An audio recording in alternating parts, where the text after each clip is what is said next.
One of the biggest weapons for the Giants has been the long ball. Up and down the lineup, it's been bye-bye baby the entire season. And tonight, the power of the Giants lineup is up against the power of a one-man wrecking crew.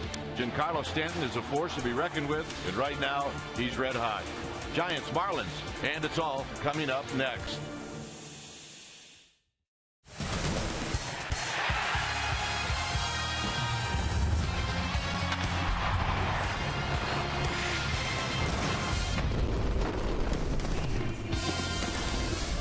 Just another beautiful night for baseball.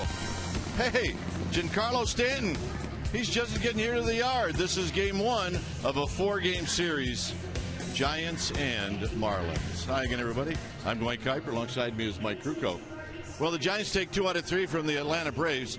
Really played well yesterday. A lot of base hits. And tonight, however, we're going to see a different team. We're going to see a young team that's got great pitching. And here's a young man tonight, Nathan Eovaldi against Matt Cain. Well, arguably the best fastball in the National League will be on the hill tonight for the Miami Marlins. And I think the guys are pretty psyched up to go up there and see how they can do against it. When you have a great fastball like that, rumor gets around pretty quickly. You know, you would think the Giants would have the edge in this series. They've won 15 of their last 20 games here in this ballpark. But against the Marlins, they've won 10 of the last 11. They've had some serious ownage on the Giants. So it promises to be a very, very interesting series. And the one thing we heard when we talked to the Dodgers about what they thought playing this Miami team, the one word they summed up the Marlins was physical. So be ready to go against a young physical team. And a lot of energy. Plus, Stanton's got 3 lifetime home runs against that man, Matt Cain. When we come back, Amy G is going to take a look at Matt Cain against the Marlins. Plus, this year, Matt Cain is not in the win column. Amy G with that and more right after this.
is brought to you by Jack in the Box. Head to Jack in the Box and try the new Jack's Blazing Chicken Sandwich. It's Jack's hottest sandwich yet. And by Toyota, #1 in NPG, durability, and resale value. Toyota, let's go places. Well, after taking 2 out of 3 from the Braves, your red-hot Giants face a new team tonight. The Marlins are in San Francisco for a 4-game series. And Miami has some ownage on your San Francisco Giants here at AT Park. Dating back to 2010, the Marlins are 11-3 against the Giants right here at home. Welcome back to the broadcast. I'm Amy Gutierrez, and your Giants would certainly like to improve their numbers against the Marlins here in China Basin. Tonight, they hand the ball over to Matt Cain to set the tone, and there's really no better time for Matt Cain to get on track. He continues to look for his first win in 2014.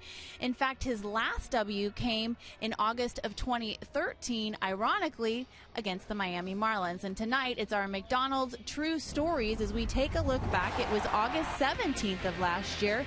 Down in Miami, Cain got set and let her rip. He went 7 innings, allowing 2 runs. He struck out 5. He's had 11 starts since then, but hasn't notched a W in any of them. And even stranger than that, the Giants have gone 1-10 in those starts. So if the Giants want to continue to set the pace in the NL West, they're going to need their horse to get back on track. And, of course, a little run support never hurt. Cain's going to square off tonight against the Marlins righty Nathan Eovaldi. Crook and Kipe will have first pitch and lineups. And after these messages, we're going to check in with our Comcast Sportsnet studios for an update, so stay with us.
For the San Francisco Giants, all the way from Japan, Masanori Mashi Murakami.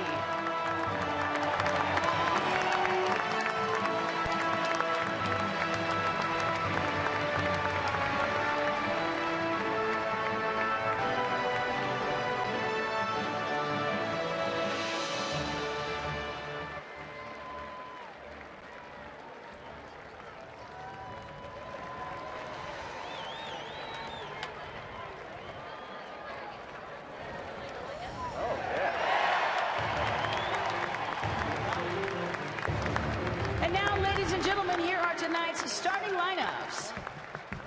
First, for the visiting Miami Marlins, as announced by manager Mike Redmond.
For Giants baseball, it is a nice night, and we're going to tell you that our game time weather is presented by the Santa Cruz Beach Boardwalk. The admission-free boardwalk is kicking off summer this Saturday with a free concert with Y&T. 69 degrees here at the Yard.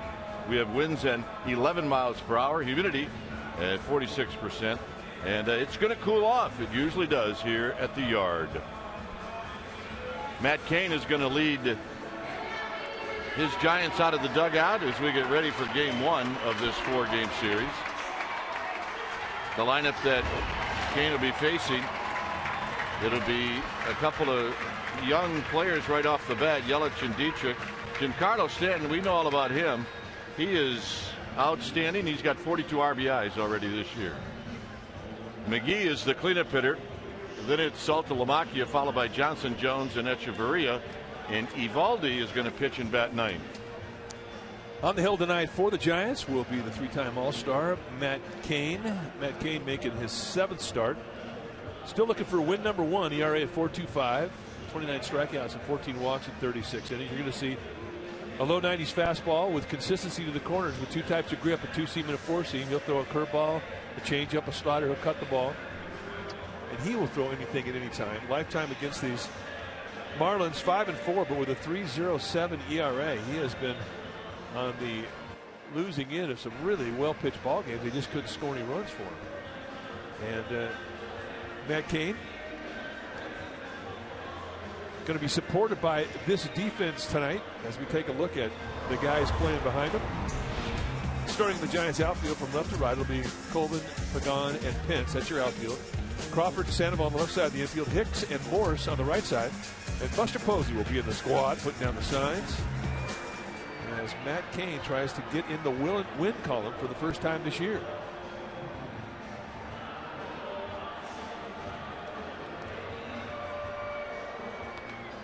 His last start, a pretty good one in Los Angeles, but a no decision. Let's take a look at our Nissan keys to the game.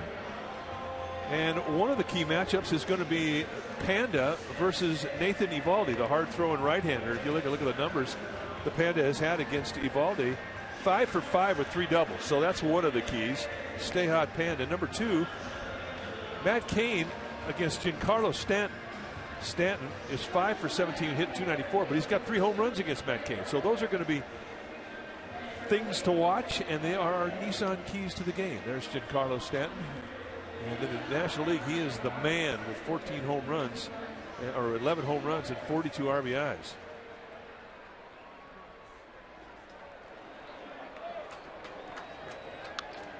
So here's Yelich to lead things off.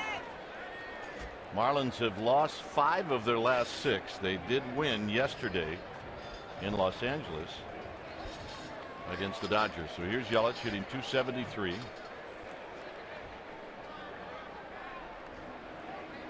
And the first pitch of the ball game is a called strike. So we get started at 7:16. And the 0-1 pitch to Yelich is a bouncing ball to Morse. He'll knock it down. He'll go back. He'll pick it up. And he'll step on the bag. And it makes that 3 unassisted very interesting. I think he got 2 assists on that play, didn't he? Yep, he did. A bit of a wrestling match. All comes up on him, hits him on the heel, and he hits him in the boiler. Then he picks it up, then he drops it, then he picks it up. And we're going to make that our Exmo, brought to you by your local Toyota dealer.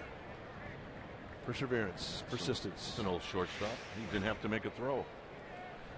That's the beauty of first base. Here's Dietrich.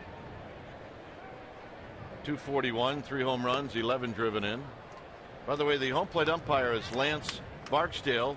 It'll be Rippiger, Cedarstrom, and Danley from first to third. And a strike at the knees. 1 ball and 1 strike. And Barksdale will call knee highs, he'll call belt highs. The problem with it is that it can move around.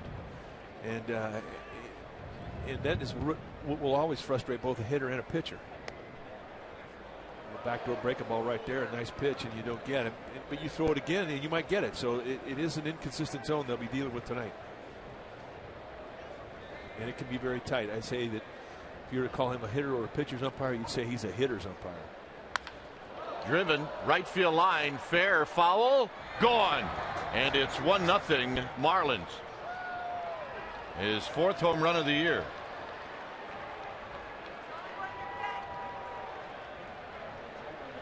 Got a pitch down and in, and Dietrich nailed it. I think that kind of stunned everybody here, including Dietrich. It's down and in. Watch the elbows bend through the swing. He just goes, that's a golf swing right there. So here's Stanton. Hey, you might think that Stanton would be the guy in the first inning to hit one out. He's hit 3 lifetime home runs off of Matt King. When you hit a ball down the line, you expect it to hook it. It never did. He stayed inside it, stayed straight. Wide to Stanton, 2-0. He's got 11 big flies. He's got 42 driven in.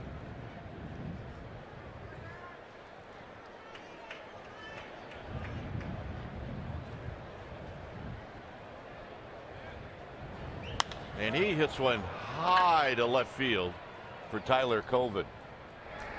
And this will eventually come down, and Colvin catches it, 2 outs.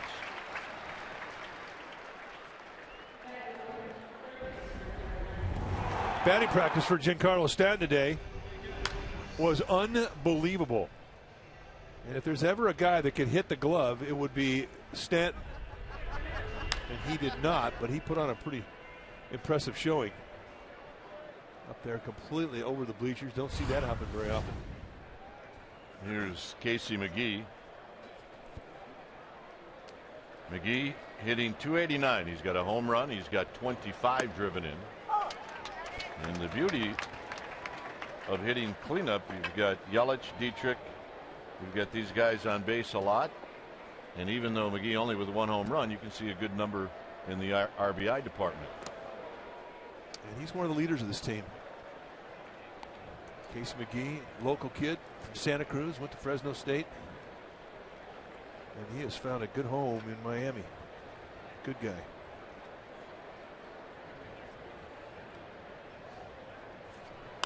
And he hits one to left. Colvin is going to go back, and Colvin is going to put it away. So a couple of big guys probably thinking they just missed it. Pagan, Pence, Posey coming up.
Nathan Eovaldi will be Pagan, and then Hunter Pence. Hunter Pence not just doing well lifetime against the Marlins, but he's red hot right now. He had 4 hits yesterday.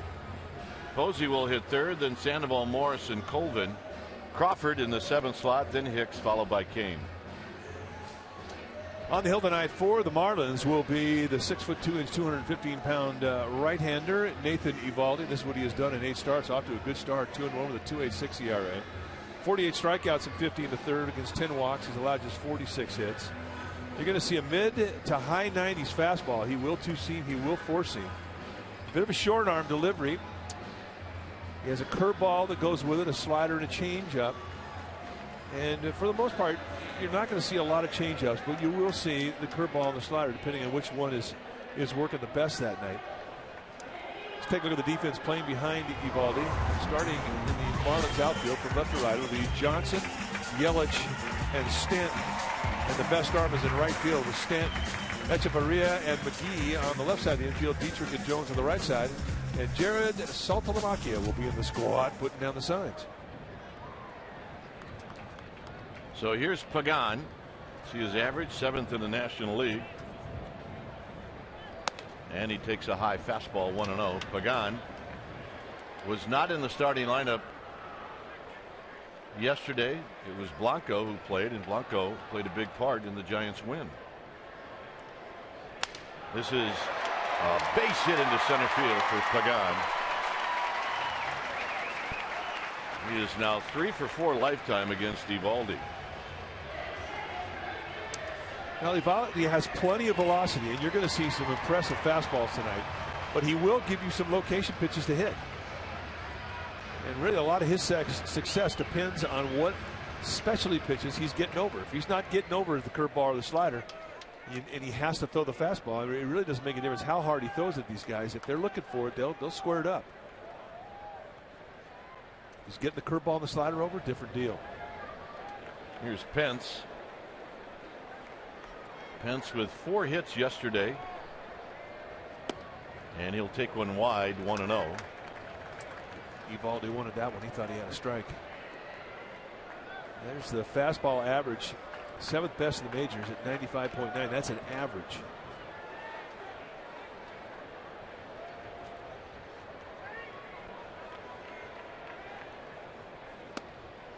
And this time he gets the call. Pence 3 for 7. He's got a couple of doubles and a home run off of Eovaldi. So if Pence gets a hit off of Eovaldi, it's an extra base hit. It's the same 2 pitches, 2 fastballs, same location, 1 a ball, 1 a strike. So he made Pence happy once. Now he's made Eovaldi happy. Yeah, but nobody knows what the strike zone is now. On the ground towards the hole. Echeverria is going to get one there, and no chance to get to Speedy Pence.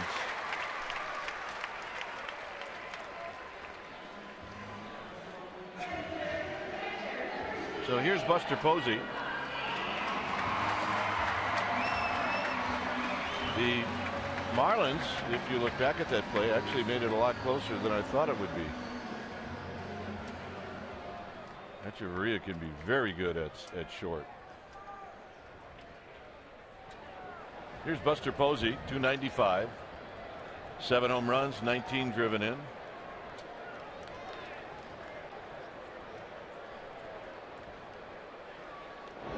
Pence on the year has got 6 steals. He's been thrown out 1 time.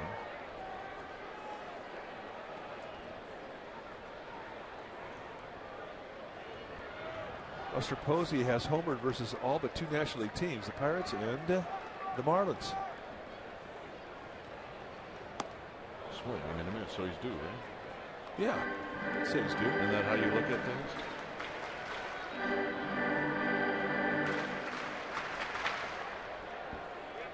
Yesterday, Buster Posey 1 for 4.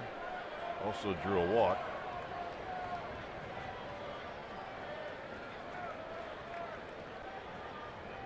Way outside, 1 ball and 1 strike. Pablo Sandoval's on deck. Giants are 2-1 on this homestand. 12-6 overall at home.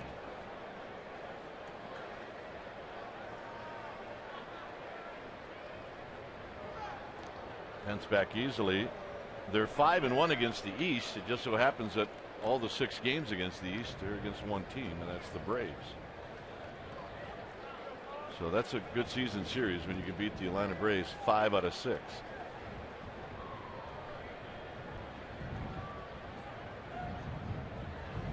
Buster Posey, line drive, and this is going to carry out to Yelich. So Posey hit it right on the nose. 2 outs. And here's Sandoval.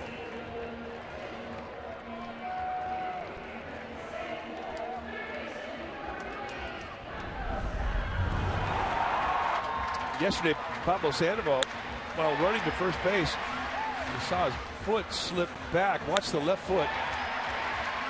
Right there. Hits home plate, slips out, and it bothered his toe to the point where he had to leave the game yesterday.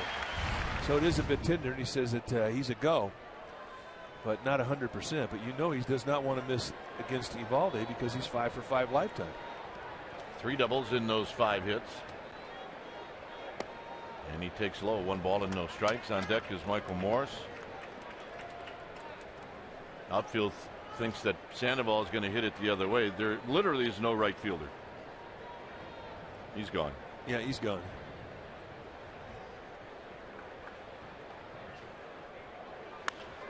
And that would hit right away from the defense. Well, I mean, it's a pitch 'em away, play 'em away defense, and a lot of teams cheat towards the right center field gap at this ballpark anyway. But when you have your whole defense kind of this way on the field, you don't want to throw slow curveballs down and into a left-hander, because that's a pitch that he's going to pull.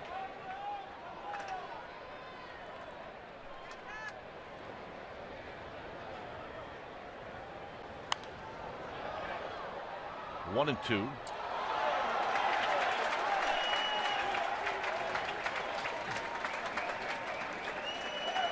Well, he did drop his glasses, but he didn't spill a drop of beer. That's an athlete.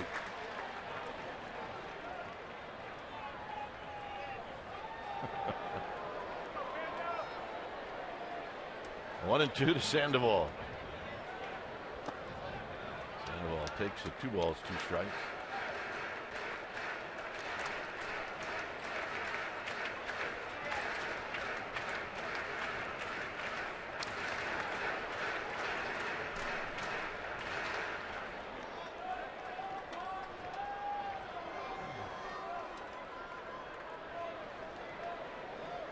Two and two.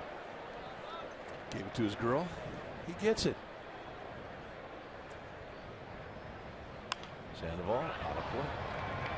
It's just a nice, easy 97. Same guy? No.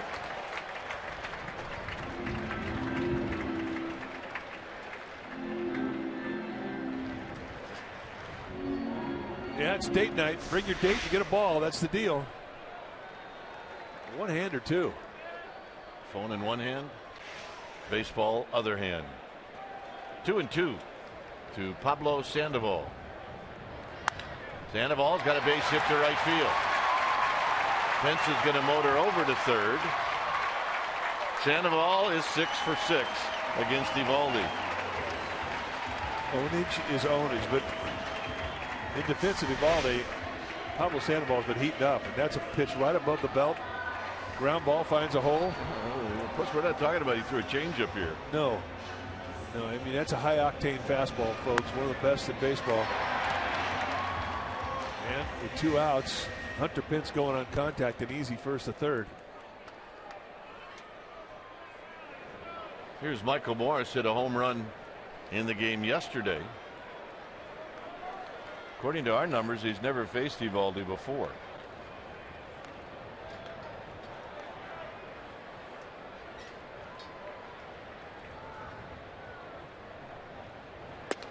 Low, 1-0. Now let's take a look at the cut fastball that got a little leaky. It came off the cut fastball from Alex Wood, a guy who had struck Michael Morse out 4 times prior to that swinging bat that left the yard. And you know that felt good for Morse. 1 ball and 1 strike. That's 95 down around the knees. And he was tardy. The ball was by him. So you make the adjustment, start a little earlier.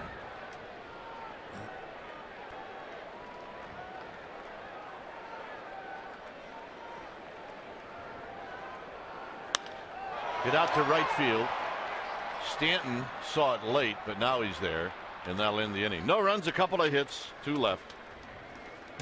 2nd inning coming up, 1-0 Marlins.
game yesterday. He says, that's the kind of player I am, and that's how I can be every single day. I was just out of my game a little bit, and I just reminded myself, this is who you are. This is the kind of player you should be. Well, yesterday, take a look at the highlights. Gregor Blanco saying, yo, self, steal. This is one of 3 stolen bags he had. And he stole second, and he stole third, ball in the left field, and as my partner likes to say, a little league home run. And this all came about as he walked to lead off the base. He walked twice, had a base hit, scored 3 times, knocked in a run. He was everywhere. And Saltalamacchia takes a strike. And his reward tonight, he gets a good seat. The life of a bench player. 0-1 to Saltalamacchia, who fouls it out of play. Giants with the huge overshift with Hicks in shallow right field. And that's about as extreme of the wishbone defense you're going to see.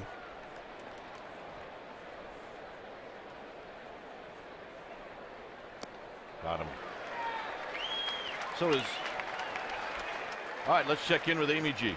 All right, gentlemen, unfortunately, Tim Hudson has been scratched from his start tomorrow. He's having some left hip discomfort. They're calling it a strain. He started to feel some soreness in his last start in L.A.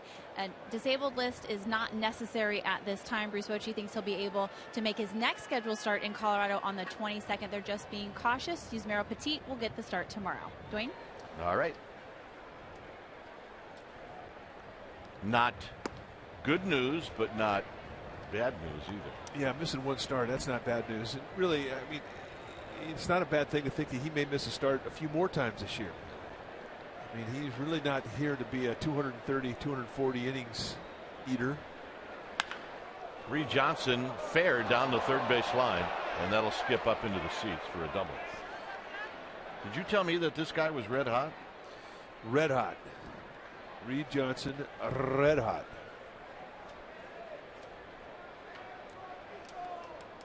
So he now stands at second base. Bruce Bochy's not so sure about this.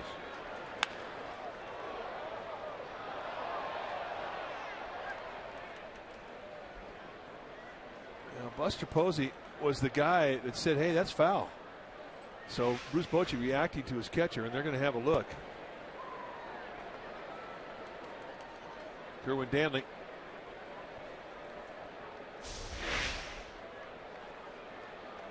And that is a fair ball. Yep. Right over the bag. Good call by Kerwin Danley.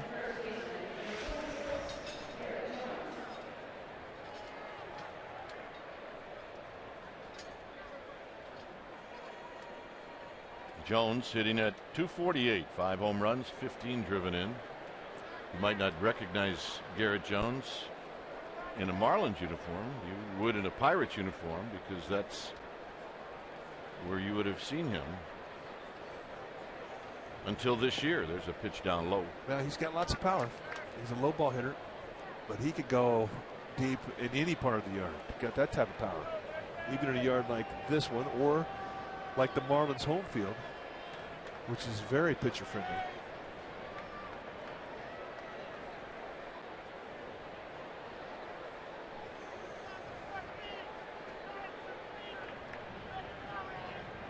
Swing and a miss. He was really a big part of what the Pirates were doing last year, and then the Pirates acquired Justin Morneau.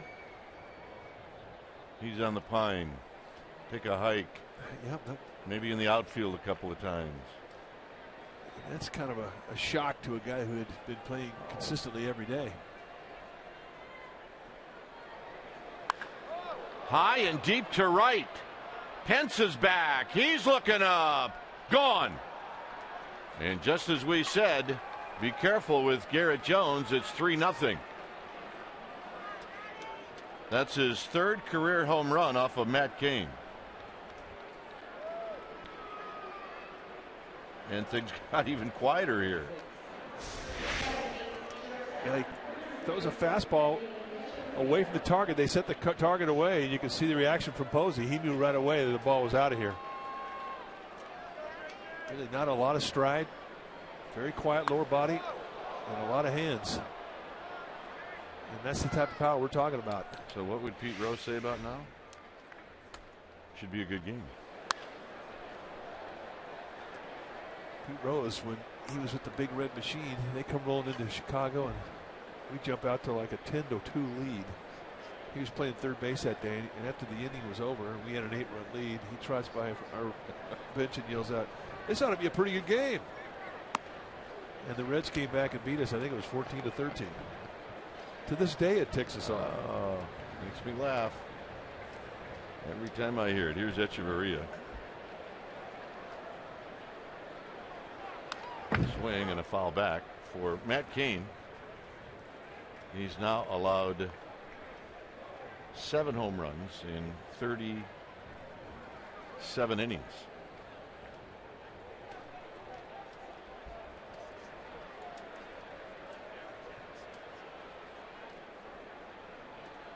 One ball, 2 strikes, 1 out.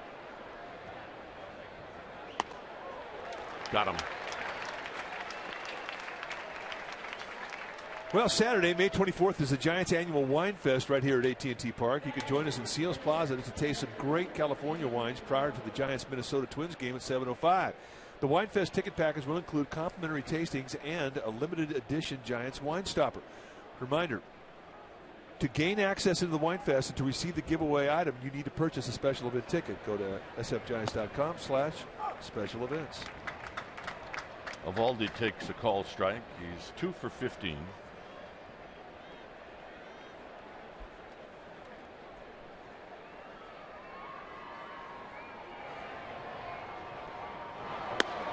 Oh, 2.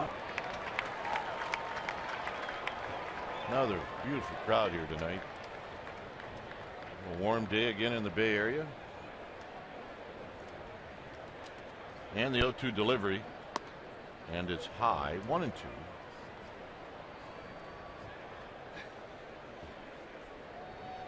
Giants trailed yesterday 2-0 after the first. And that'll end the inning. Cain strikes out the side, but he does give up the 2-run home run.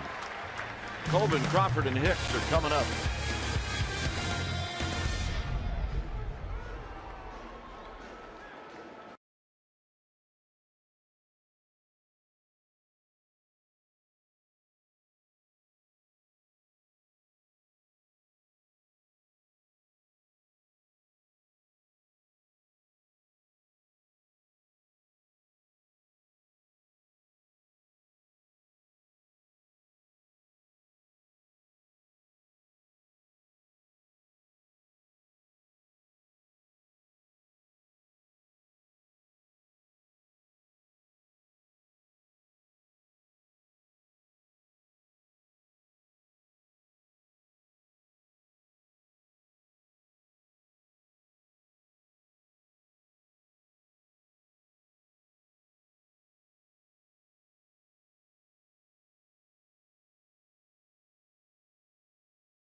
For AT&T U-verse Rewind on this date, 1981, that's when Lynn Parker of the Cleveland Indians throws a perfect game. And my partner, Dwayne Kuiper, played second base and picked it clean and preserved that perfect game. And this was the final out. Rick Manning celebrating in center field. What do you remember about that, partner? 7,500 witnessed that gem. That's our AT&T U-verse Rewind. It was pretty cool. Sounded like 40,000, but it's kind of a dreary night. About a week back after being out a year with knee surgery. Didn't want too many tough plays, let's put it that way. Here's Colvin. 1 ball and 1 strike. Tyler Colvin, a home run, 3 RBIs. 4 for 9, off to a nice start in a Giants uniform. Well, he's made some friends quickly in San Francisco because his 4 hits have all meant something. He rolls this one foul, 1-2. He's in a lot of ways he's like Brandon Hicks, where he's going to strike out, but he's also not afraid to take a rip.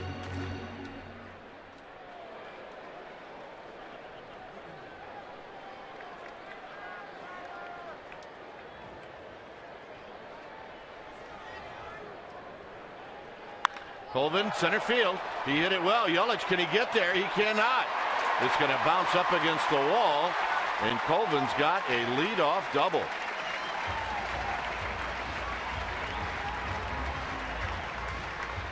Here you look at the Comcast Sportsnet suite here at the ballpark. It's Ted Greggs, our president and GM of Comcast Sportsnet and Comcast Sportsnet California. And what Ted is doing, he's hosting some of his employees and their moms.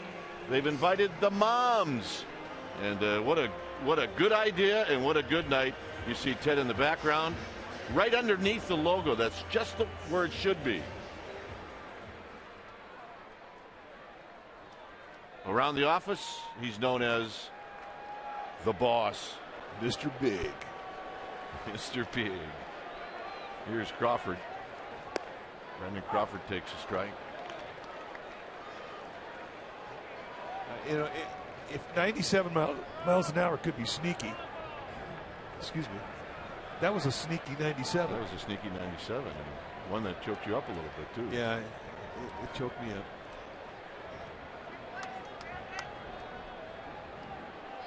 Crawford on the ground to the second baseman Dietrich. He'll be thrown out. Colvin moves to third.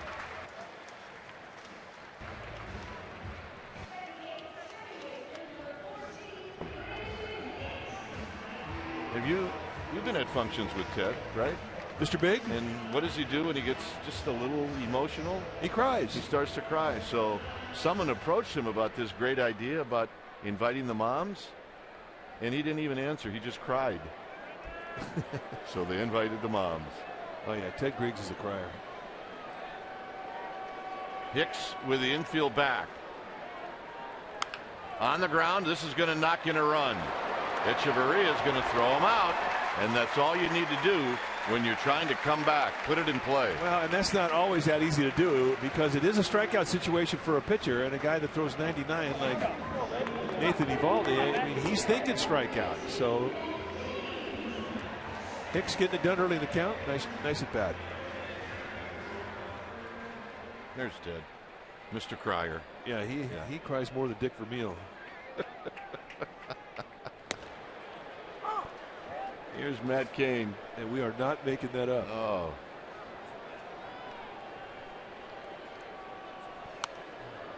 Cain fouls this one out of play.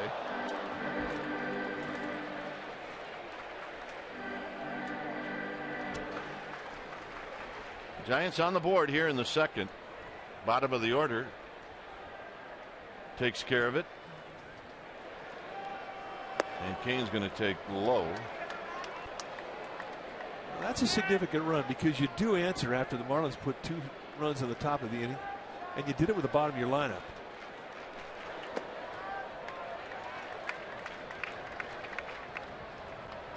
Cain 3 for 12 on the season.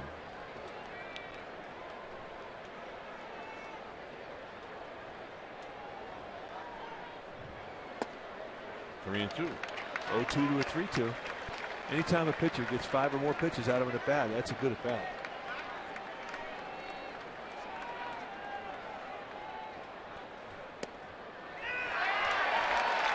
Sometimes you might get that. It's a walk to the pitcher. All right, let's take a look at the payoff pitch. Very close. Not many corners on Lance Barksdale's strike zone. As I mentioned, he is not that pitcher friendly.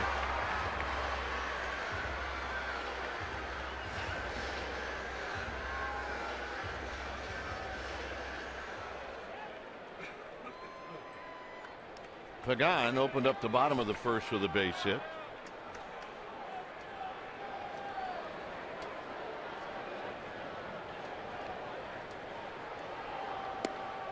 And he takes a strike. He's 3 for 4 lifetime against Eovaldi. Sees him well. That's all that tells you.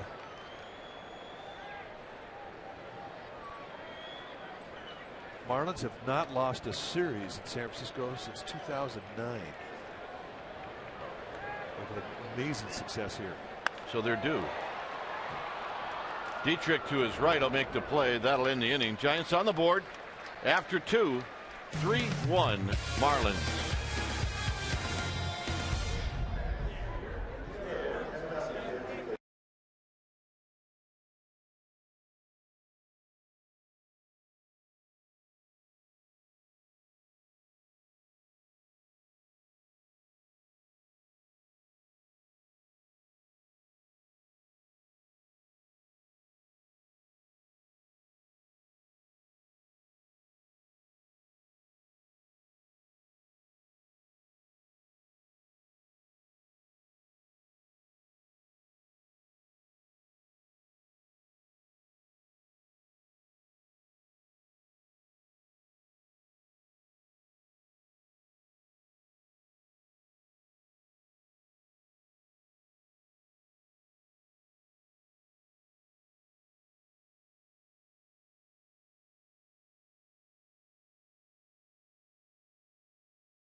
On the next homestand, it'll be the Giants taking on the Twins the 23rd, 24th, and 25th of this month. The 24th game on Saturday, it's a 7:05 start. It's Cap Night, and it's presented by Dignity Health. The first 20,000 fans, they're going to receive a Giants 70 logo baseball cap. sfgiants.com/tickets.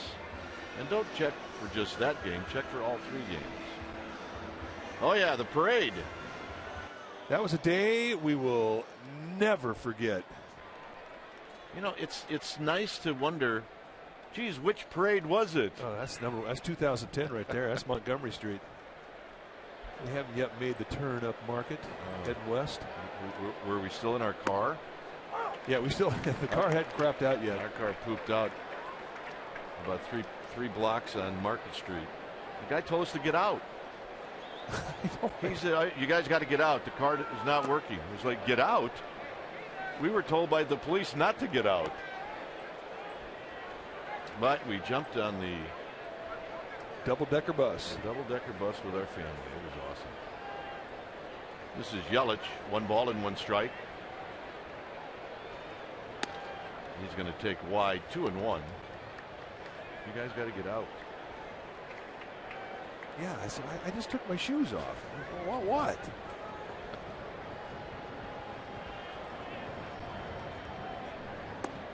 Three and 1. Kane obviously didn't want to walk Yelich. You don't want to walk a leadoff hitter that can steal a base. That's for sure. Especially when he's leading off an inning. Yeah, and not after your team just picked up a run. And that wasn't close, so. Dietrich hit a home run in the first. Got a fastball in. They set the target away.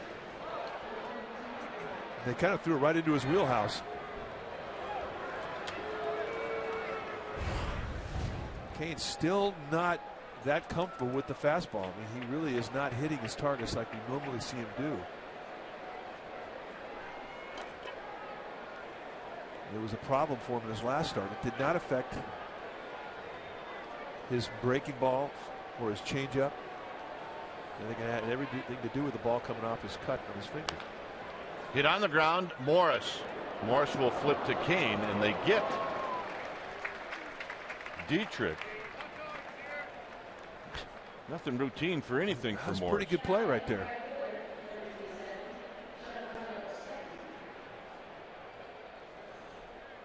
Time now for Coors Light Cold Hard Facts. And the most home runs over 450 feet.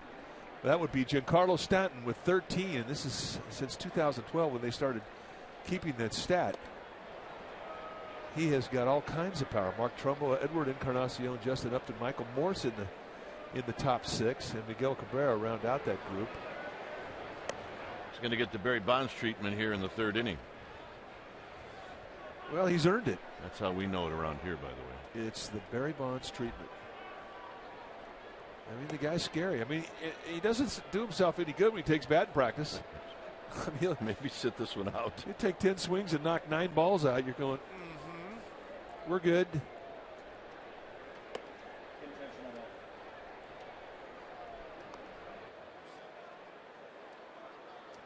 Take a look at the grips that Kane will use, and that's his backbone right there. That's a 4-seam fastball. That's just grip and rip, and then he'll throw the 2-seam fastball when he wants to pitch for a ground ball. That one's got a little sink to it. Here's the slider. Gets pulled with both his forefinger and his middle finger, and then there's the curveball, and he'll throw it off of the middle finger. And then there's the circle change, the circle with the forefinger and the thumb making a little circle on the side of the ball. And he'll actually throw that ball with the weak side of his hand. His middle finger, ring finger, and little finger are the pressure points on that changeup.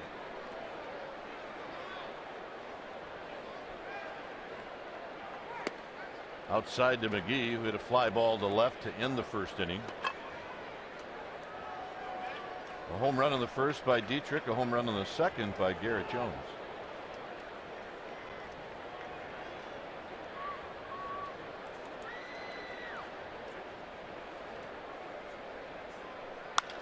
Hit to right field. Pence is going to look up, and it's going to be off of archway number 4, and that's going to allow Yelich to score, and it's 4-1.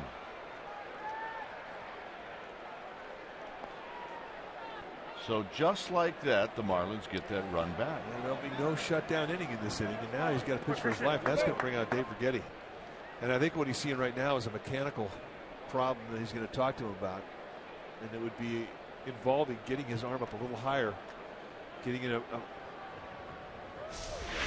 arm slot where his elbow is a little bit higher than his shoulder. And the ball just pretty flat out over the middle of the plate at the belt. And McGee shows he's got opposite field power.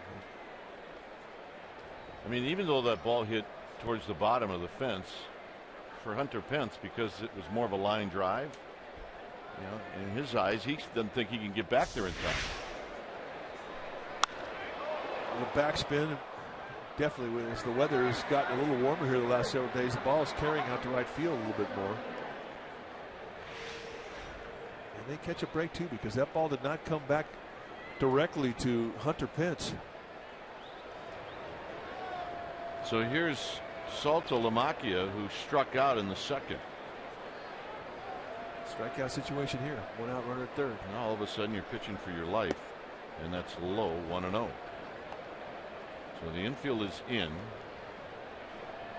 Salto Lamacchia struck out in the 2nd to open up the 2nd.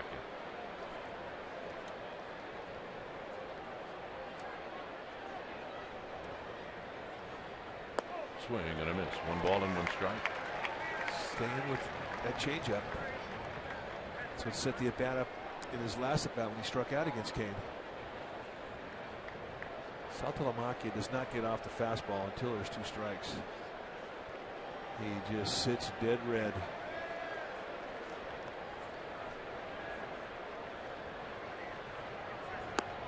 One and 2. And a changeup.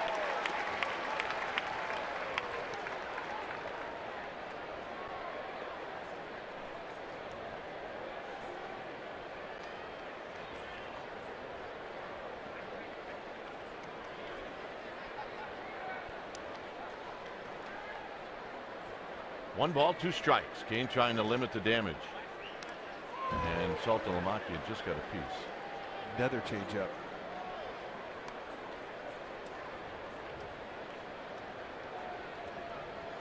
It is a gorgeous place. It's always gorgeous, obviously, when the stadium is full.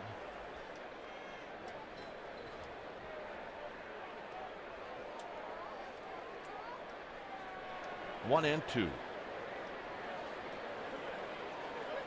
Got him. I mean, he never got off the changeup the entire at bat. Well, here's that hot hitter you're talking about. And the payoff pitch, another beauty below the strike zone, and Saltalamacchia cannot hold up. So that's 2 strikeouts for Saltalamacchia, and this one was in a strikeout situation. He left a runner at third base with 1 out, and that's a tough one for a middle of the order guy. And now with Reed Johnson, that hot guy you're talking about, and they do have an open base, and they can steer clear of him if they want to. Except, well, I mean, Garrett Jones is on deck. And he did hit a 2-run homer in his last at bat against Kane. 7 for 20, a double and 3 home runs. But the point you're making is if he falls behind, he doesn't have to come in. No, he never just has to groove a fastball in a challenge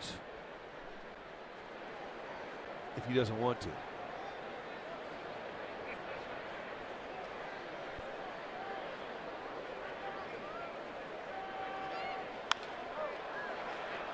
Shallow right field, Pence. Side retired, so Matt Cain does indeed limit the damage. Could have been much worse. Marlins get the run back at 4-1.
Moment before the game, it's our community spotlight presented by PG&E. The Giants and partner San Francisco Educational Fund honored their all-star teachers before the game in a pregame ceremony on the field.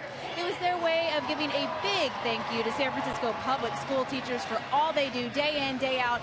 And we've been talking about the Yes movement. Well, Dwayne and Mike, I think we should start a Thank a Teacher movement. They're awesome, and we thank teachers everywhere. Dwayne? Well, that's a good idea, Amy. And you're the one with the good ideas. I think you ought to start that movement.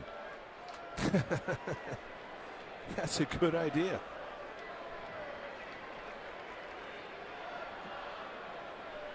Pence takes a strike. It's 0-2. Pence reached out a fielder's choice in the first. And he takes wide 1-2. Yep, never too early to start thinking about the 49ers for some folks in the Bay Area. There's a line drive fair down the right field line. Stanton's got to dig it out, and Hunter Pence will put on the brakes.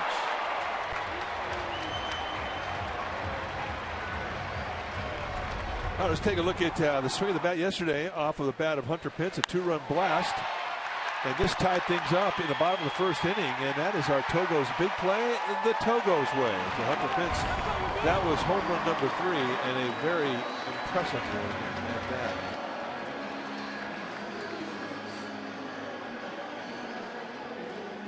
So here's Buster Posey.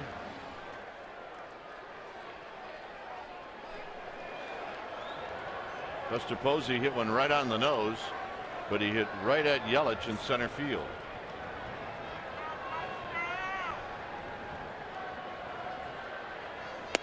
And he takes a fastball for a strike, and it's 0-1.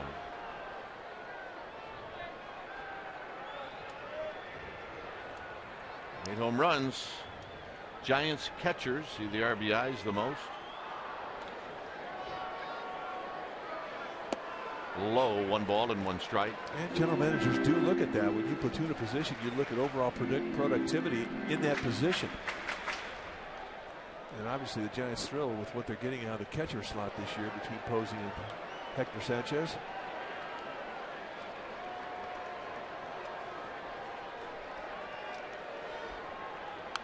Foul back.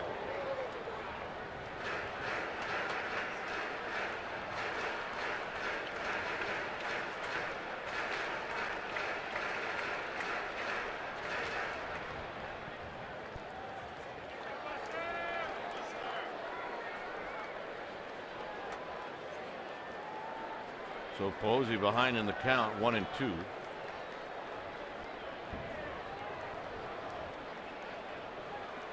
And he reaches out and he pokes at that just to stay alive.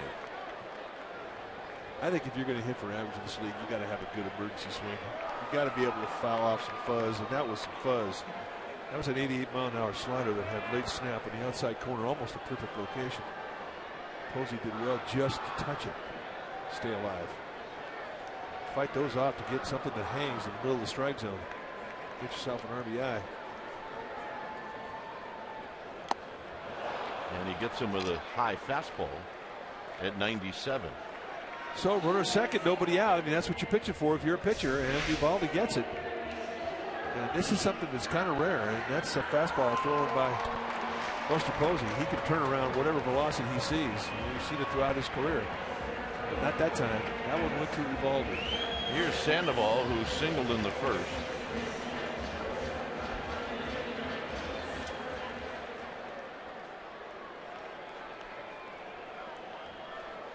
Michael Morse on deck. 4-1 Marlins. They've scored at least 1 run off of Matt Cain in every inning. Sandoval hits one high into center field in the park. Pence is going to look like he's going to tag, and he will tag. And he'll be at third with 2 outs for Michael Morse. Well, this is the bat right here that the Giants have done so well with, and that's with 2 outs, runner in score position. And it really isn't a bat where Michael Morse can pick up a couple of guys, Buster Posey and Pablo Sandoval.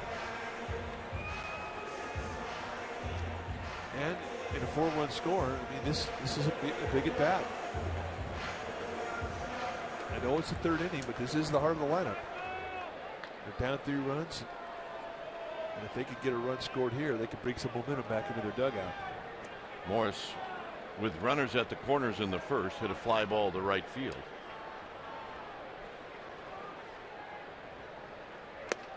No balls and 1 strike. Yeah, that's a good quick little breaking ball.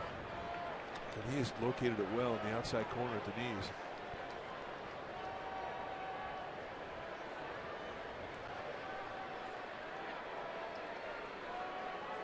Eovaldi at the belt.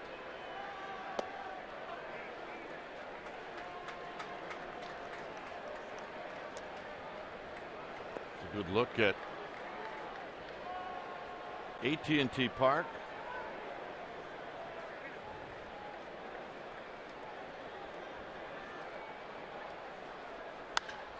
Hit well to right.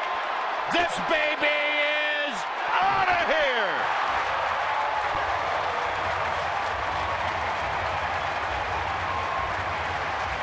And it's 4-3. Is that what you're talking about? That's what I'm talking about.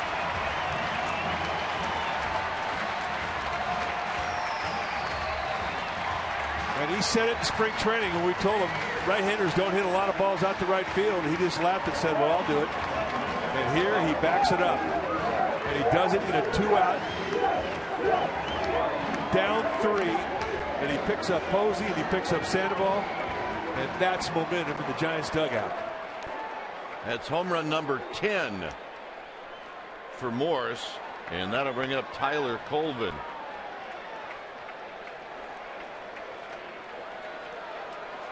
The beauty of Morse is his ability to get the ball high.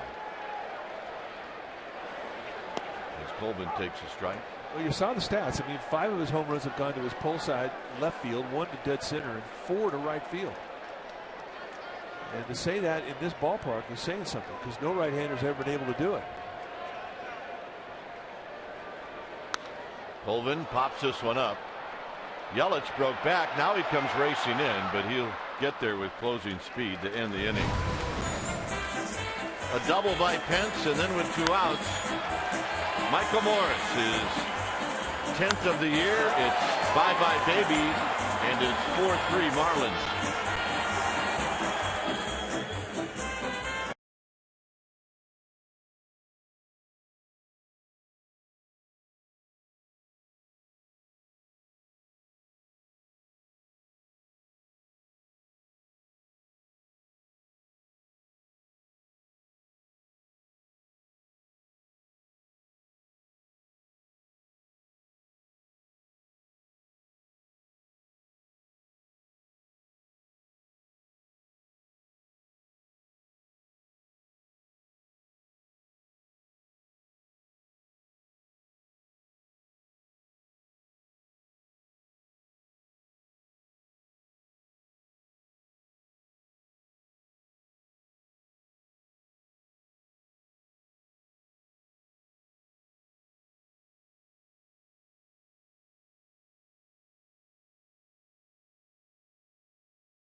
(4-3) Marlins.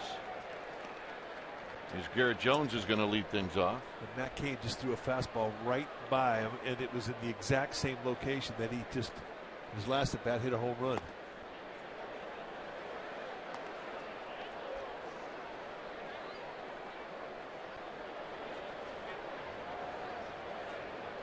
Not an overshift,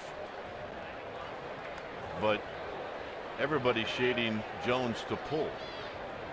I think that ball one hop that caught Lance Barksdale in the shoulder. Unless they're looking out in front of home plate like, what did that hit?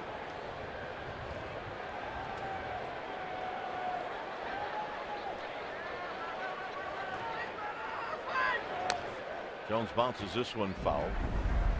This is the home run in the second inning. Set up away, middle in. And Cain knew it.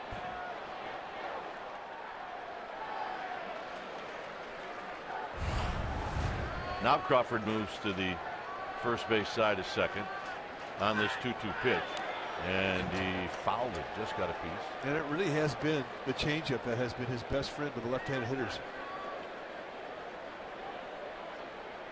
Not throwing a cutter, not throwing a curveball. He's just staying with that changeup. I saw him throw it 6 in a row to Saltalamacchia to get a strikeout last inning.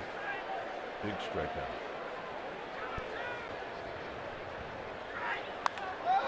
Lined Pagan. 1 out.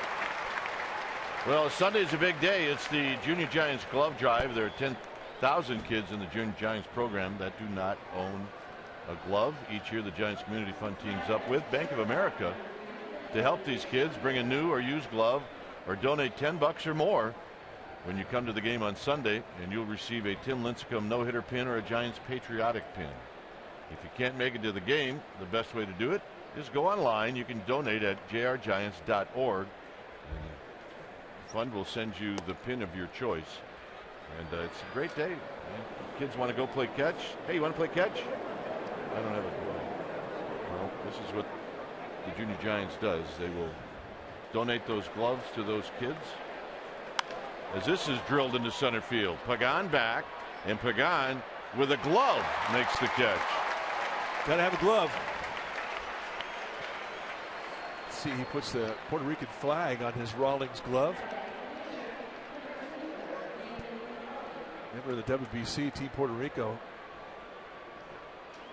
Angel Pagan really energized that team. He had a great tournament.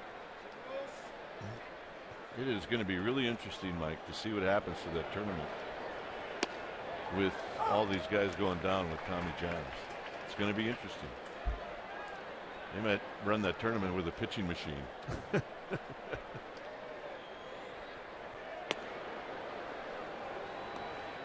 Evaldi struck out in the second.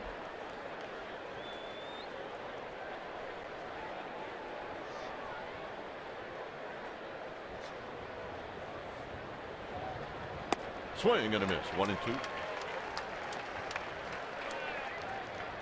Did I read that Jose Fernandez is going under the knife tomorrow? Indeed, he's going to have it done in Los Angeles. The Tommy John surgery. How about that? Scheduled to pitch on Wednesday in Los Angeles. Has surgery on a Friday. 4-3 Marlins. Shut down inning.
Of the San Francisco Giants and may not be reproduced or retransmitted in any form, and the accounts and descriptions of this game may not be disseminated without the express written consent of San Francisco Baseball Associates, LLC.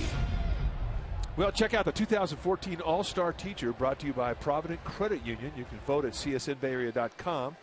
It's in its 8th season, and the Comcast Sportsnet All-Star Teacher Program recognizes Bay Area teachers that really make a difference, and the winning teacher will receive $20,000 for his or her school, and your vote is very important. So honor these people who do a great job with our kids, and you can do it. Just go to csnbayarea.com, cast your vote, and make someone very happy. So here's Crawford to lead things off. It'll be Crawford, Hicks, and Matt King. And Crawford looks at a pitch wide. Crawford bounced out to second in the second. It moved Colva to third, and Hickson picked up the RBI and a ground ball. Crawford to left. And right at Reed Johnson as he hits it well. 1 out. And here's Hicks. He's got a great opposite field approach, and he's had it since the first day of his 2014 season.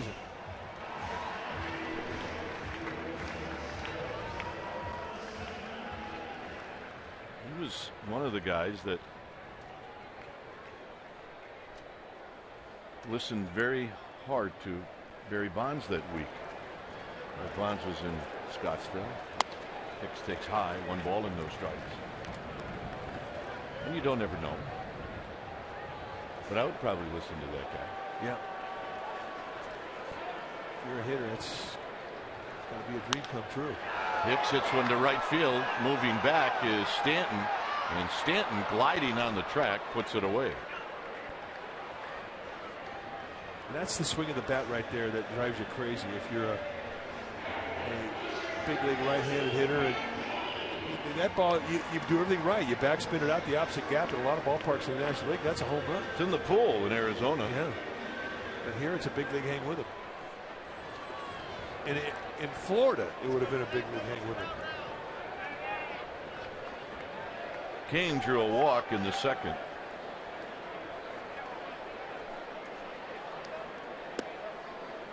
And he looks at a strike, and it's 0-1.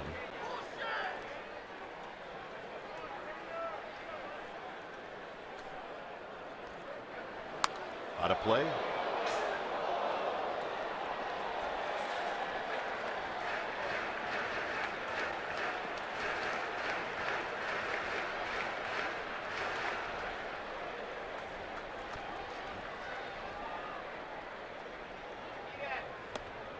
Very high.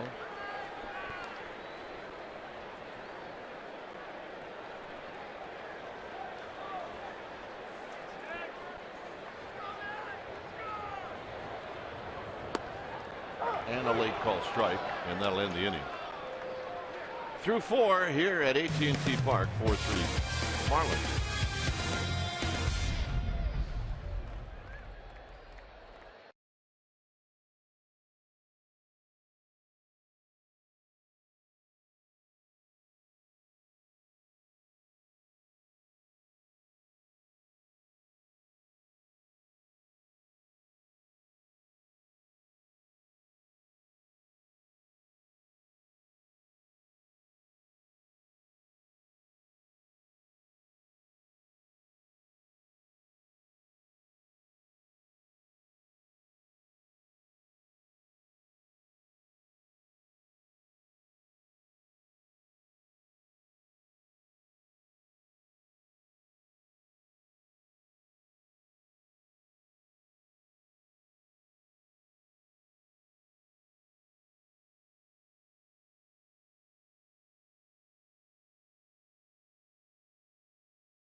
Brought to you by Esurance. 7.5 minutes could save you on car insurance. Click or call. It's a 4-3 lead for the Marlins as we head to inning number 5. And he's got a friend. Yeah, it's his trained goal. And he feeds him. That bird right there thinks that he's got a brat hit somewhere. Right, here it comes right here.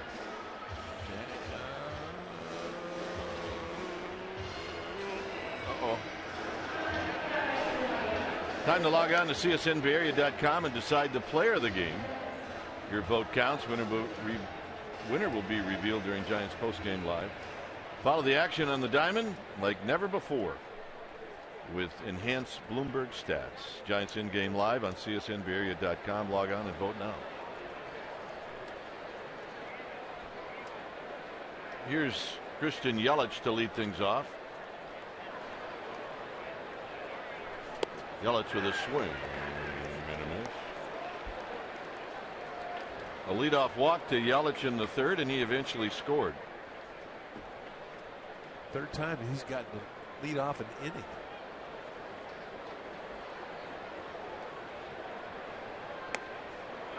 And King gets the call. It's 0-2 with Derek Dietrich on deck.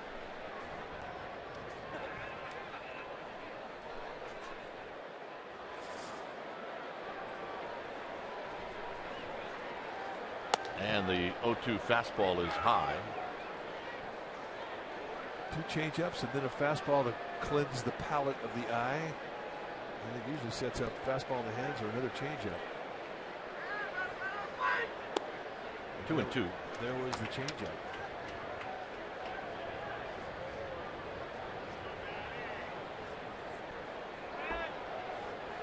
Best thing about Kane is, he makes what he has working that day work. And has really thrown very few breaking balls. For the most part, it's just been fastball and changeup. And when he's had to go in that strike zone today, he's gone in there with the changeup.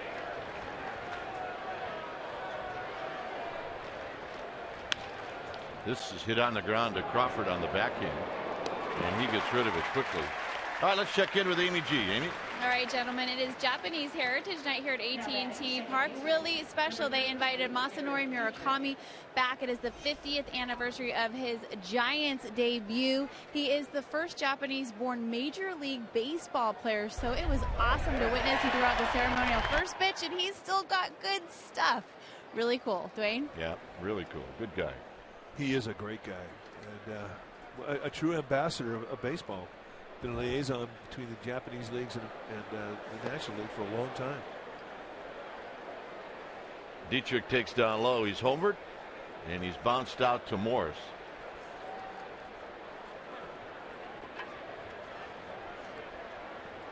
With Stanton to follow. Hit on the ground to Hicks. Hicks from the outfield grass. 2 ground balls here in the 5th. 2 outs.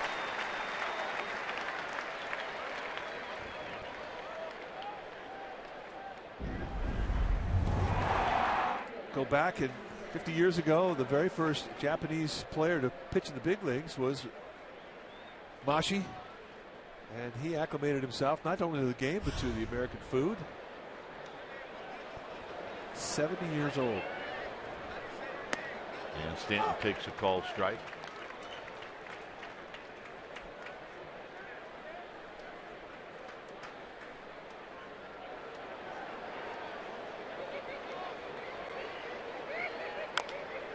Stanton taps this one foul. You see how Giancarlo Stanton ranks in the National League. First in home runs, first in RBIs, first in extra base hits, first in game-winning RBIs, second in slugging percentage, third in hits, fifth in runs, fifth in average. Do not make plans for the All-Star break this year, Mr. Stanton. Yeah, maybe get in the home run hitting contest, you think? I would think that this year he will be the one guy that everybody's paying attention to. Him and Jose Abreu. I think the fans should vote on who should get in. Popped out of play. In the home run derby.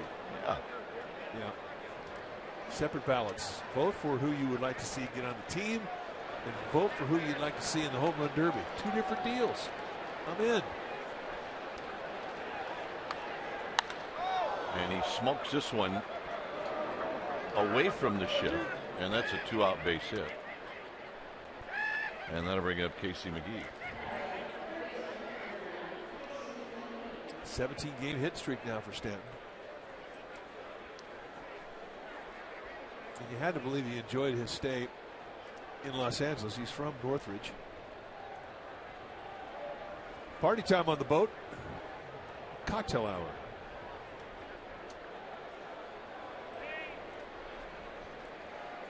McGee doubled off the wall in the third inning, knocked in a run.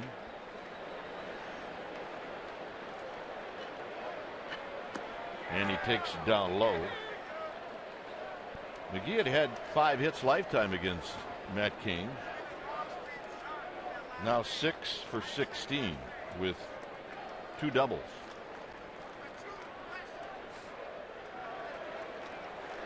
A new baseball for Matt Cain.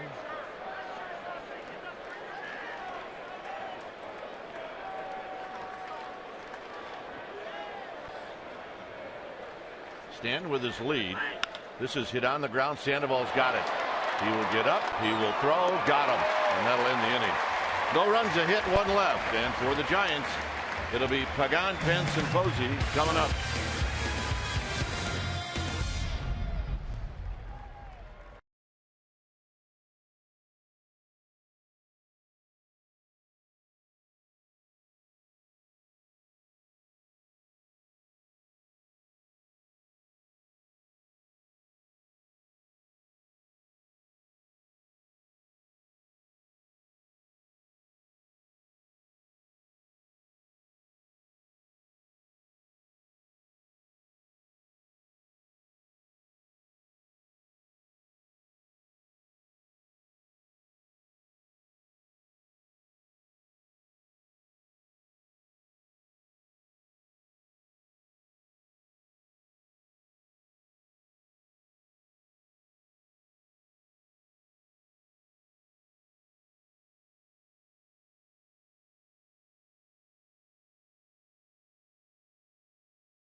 For our 4th right choice, and we're going to give it to Pablo Sandoval. And why? Well, he just closed out the inning. Casey McGee hitting a 2-hop seed, and he goes to his belly, picks it up. He knew he had time. McGee does not run that well, and he makes an accurate throw, and that ends the threat. It ends the inning, and that is our 4th right choice. So here's Pagan. It'll be Pagan, Pence, and Posey. Eovaldi giving up a run in the 2nd, and then the Morse home run, a 2-run home run in the 3rd. Pagan singled in the 1st inning.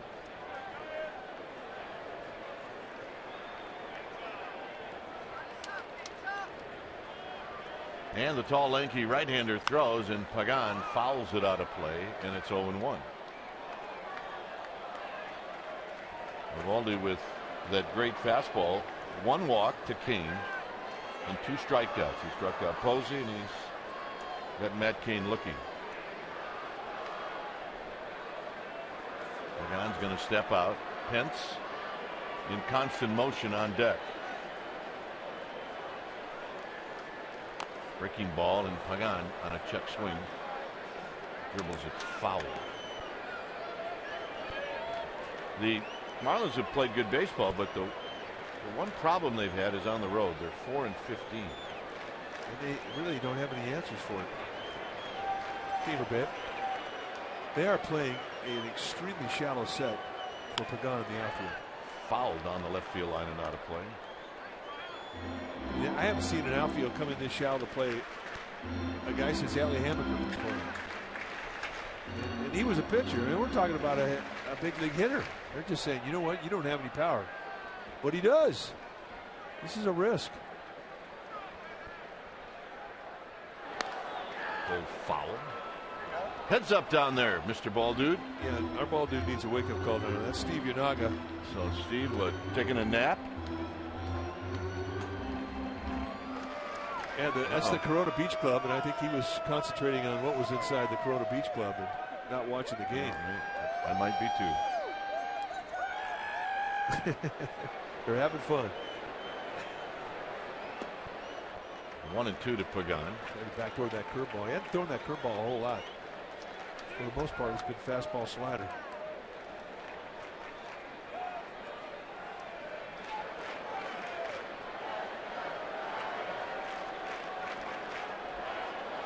Attitude. They got it.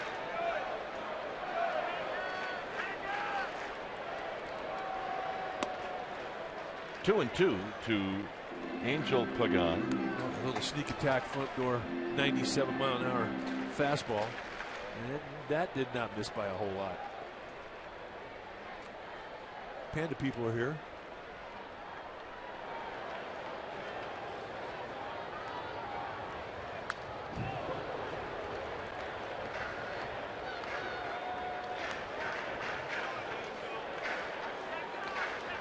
Nice little battle going on between Eovaldi and Angel Pagan right here.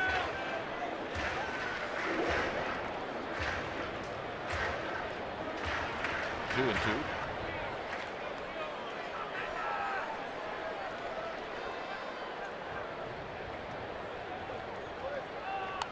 Out of play.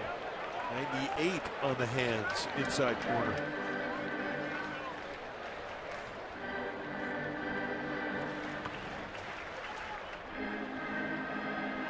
Eight pitches, 6 fouls, and he has gone out with a high octane.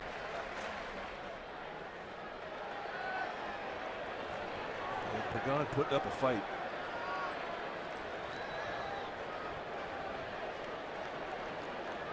Three and two. And he goes back with a curveball. That just kind of flopped out of his hand.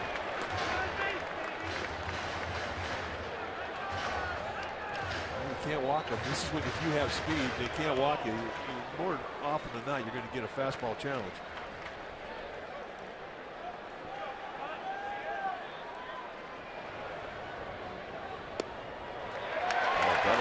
That's a great at bat. I mean, he took some pitches that were really close.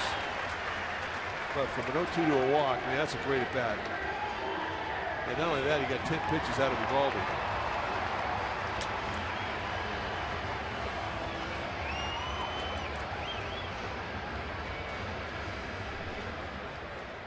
Hunter Pence reached on a fielder's choice in the first, and then he doubled. He smoked one down the right field line in the third and scored on the Morse home run.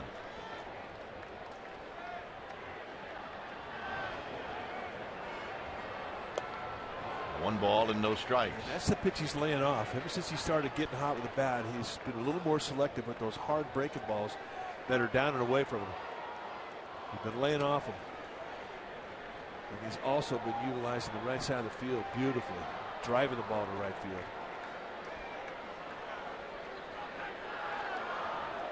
And Pagan, maybe a little bit of a lean, but he does not have a big lead. It's a pretty quick move over to first base, too, from Eovaldi.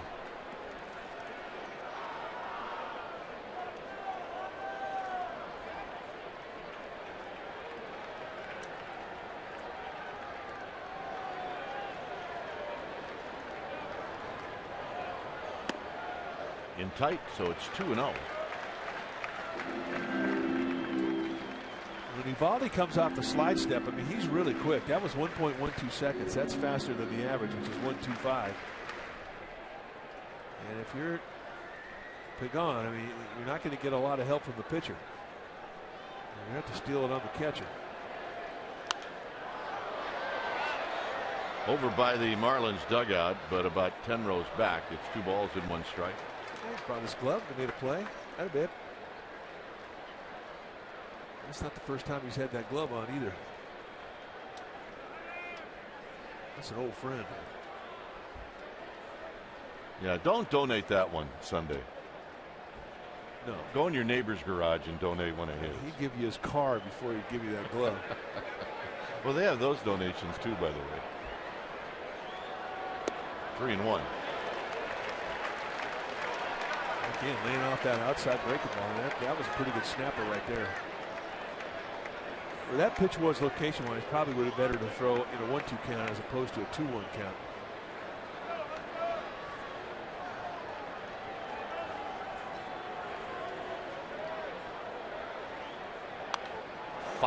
straight back below us.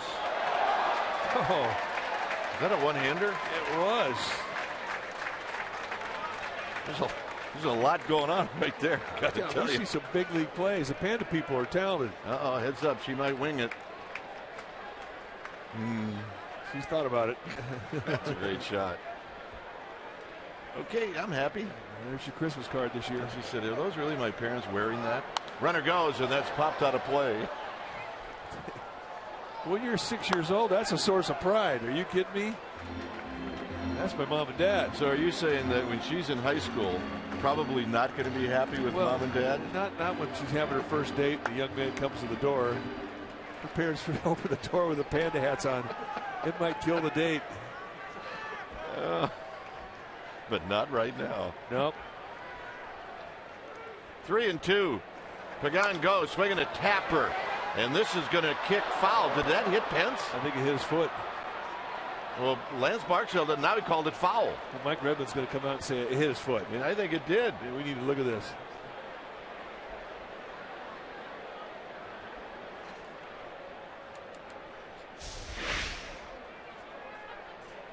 Yep, it did. Well, they hit you, you're out. I mean, this is something that they can go to the replay and get it right. Well, Mike Redmond is, I'm sure he'll challenge this once he gets confirmation from his bench. He's taking another look. It hit him in the left foot. Yeah, it did, and it's in fair territory. So the bad thing about this is the Giants are not even going to get the break where the runner's going to second. You're right. It's a dead ball, and he's got Pagan will have to go back to first.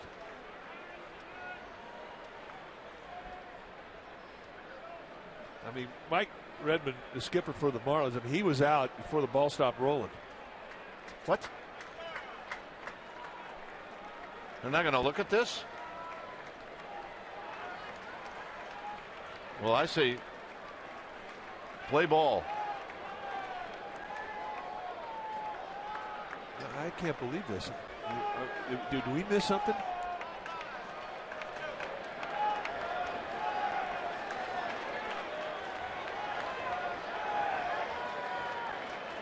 Once he throws another pitch, it's over. On the ground and a base hit.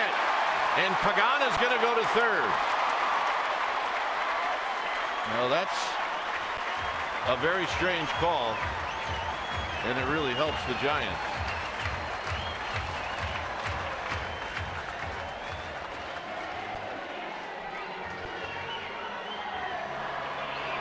Well, and that's how you take advantage of a break. And we thought he was going to be called out because it didn't make contact with his foot.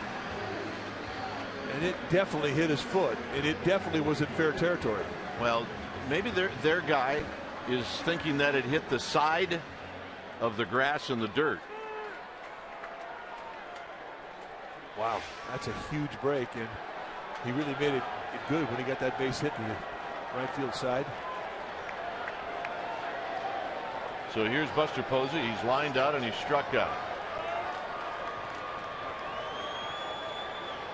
And Posey hammers one deep right center field, and it is Triples Alley. Pagan scores. Pence scores, and the Giants take the lead.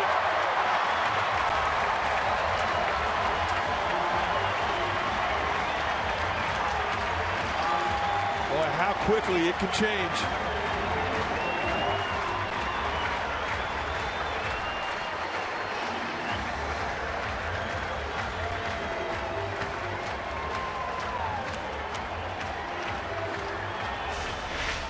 They set up in the inside corner and it laid right out over the middle, and Posey backspins it opposite gap.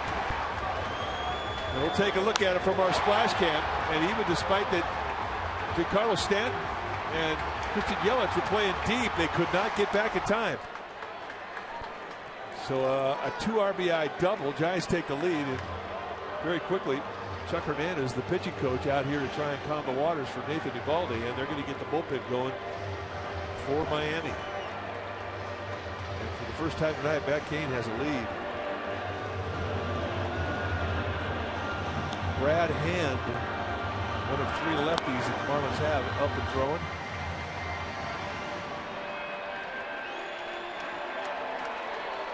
"19 pitches this inning, 18 of them were to Pagan and Hunter Pence."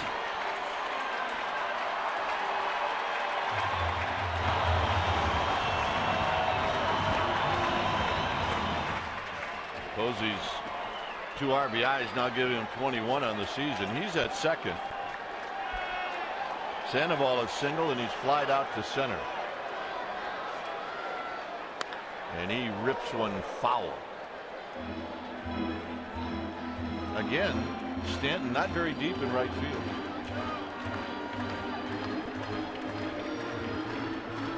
I think the guy that caught that little flip from Garrett Jones, the Miami first baseman, was Carl from Caddyshack. Did you see it? Yeah, that's in. A lot of celebrities here tonight. And this is driven to Stanton. And Stanton's going to track it down. And moving from second to third will be Buster Posey. The pen is heating up, no doubt. That's a good at bat. I mean, at the very least, it was a productive out. He got Posey over to third base. This is Morse's home run in the third. He went the opposite way. A ball that leaped out over the plate. Yeah, this is a runner at third base with 2 outs. And he puts 2 on the board and really picked up Posey and Sandoval.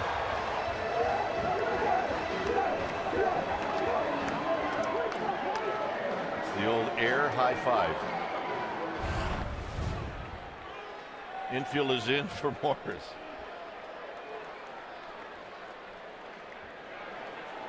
Low, 1 ball and no strikes.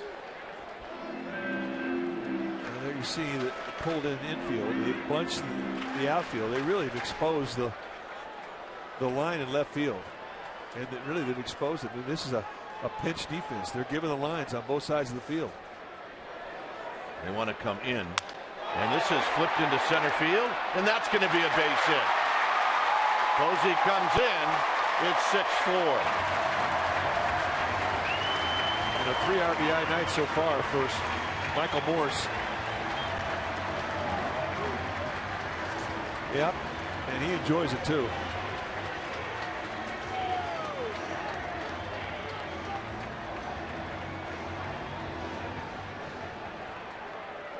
Talked about Giancarlo Stanton got a chance to go to the All-Star game. You might start talking about Michael Morse because he's putting up All-Star like numbers as well. 26 RBIs. Here's Colvin, who doubled and scored, and then he popped out on a ball hit to Yelich in center field. 3 hits in the inning and a walk. And I don't think there's any doubt that leadoff walk had everything to do with this inning. Man, that was a 10-pitch at bat too. Those are devastating when you're on the hill. Yeah, when in doubt, hug Billy Hayes. Not more than once though.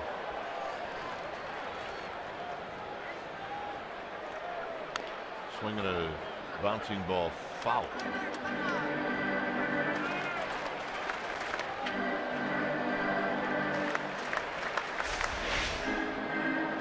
Give him 1. You give him 2, he'll shoot you. I don't know. You give him 2, he might slip you his number. Well, you already got him. So do I. Yeah. No balls and 2 strikes. Colvin goes after that high fastball. It's not easy to catch up to either at 95. Guy throws you an elevator fastball after you've just seen a breaking ball down in on your knees. All right. How's she doing? It's Isabella.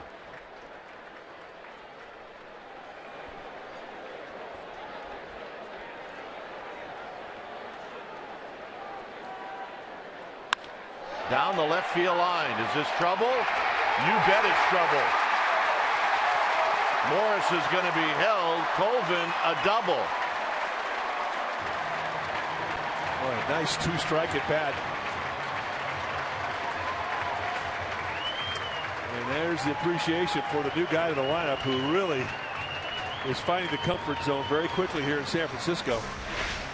And he's set up the outside corner, and this is not your average fastball. At 97 miles an hour away, and he just plants it, throws the head, drives it right through the left field line, keeps it fair. Great at bat. And that's going to be it for Eovaldi. Well, Eovaldi's going to be disappointed. He had a nice lead in this game twice. When it's time for a change, thing Speedy Oil Change and Auto Service, your oil change tune-up and brake experts. We'll be back.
Good pitcher now for Miami will be one of three left-handers they have in that bullpen. Brad Hand. Hand 6'3", 220-pounder. Take a look at what he has done this year in 12 games. He's had 33 base runners at 19 2/3, so he's had some problems, especially with right-handers. Lefty's hitting 240. You take your bat off, you're going to see a good fastball. I mean, he throws mid-90s fastball. He's got a curveball and a changeup. We'll throw more curveballs to lefties, more changeups to righties. Yeah, but look at those numbers for Crawford against left-handers.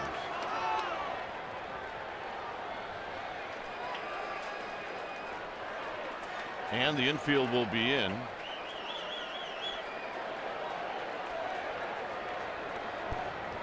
And Crawford takes wide.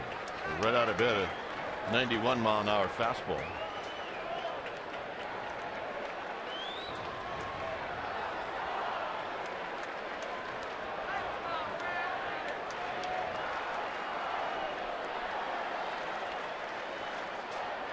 In the dirt, nice block. Saltalamacchia, 2 balls and no strikes. It appeared tonight, Mike, that the Giants really didn't have much of a problem with the fastball at 96, 7, or 8. No, they really haven't.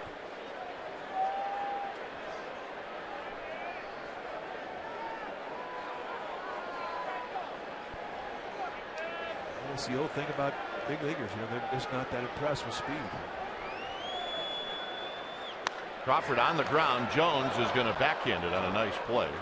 So Crawford's retired. And that'll bring up Hicks with first base open.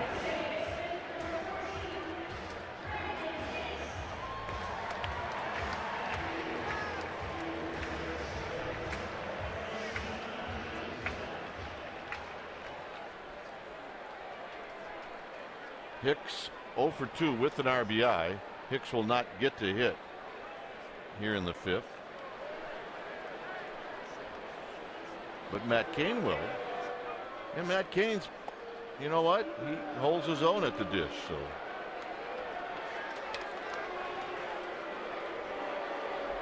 he's not allergic to picking up a hit or two. No, no, not at all.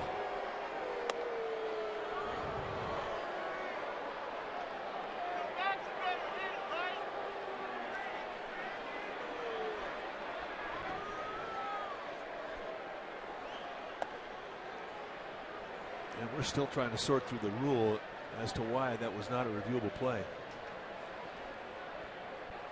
or why they didn't choose to review it. There are plays that are defined as reviewable, and there are some that are not reviewable. But lines play in the infield are not reviewable. But the fact that it made contact with the foot of Hunter Pence, you would think that that would be the type of play that would be. Well, for whatever reason, the Marlins are going to have some explaining to do, because that was huge. Yeah, and it wasn't a fair or foul call. It was a hit the foot call. So here's Kane. Kane takes a ball, 1 ball and no strike. So hand going at it with breaking balls.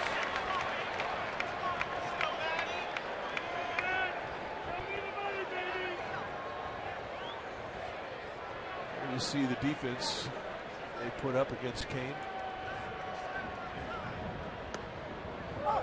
Hand comes in with a strike.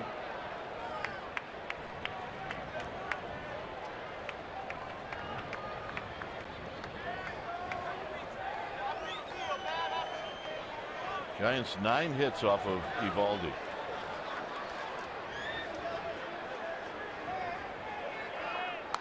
Foul back and a good swing for 1-2. That's a healthy rip right there. That was the pitch.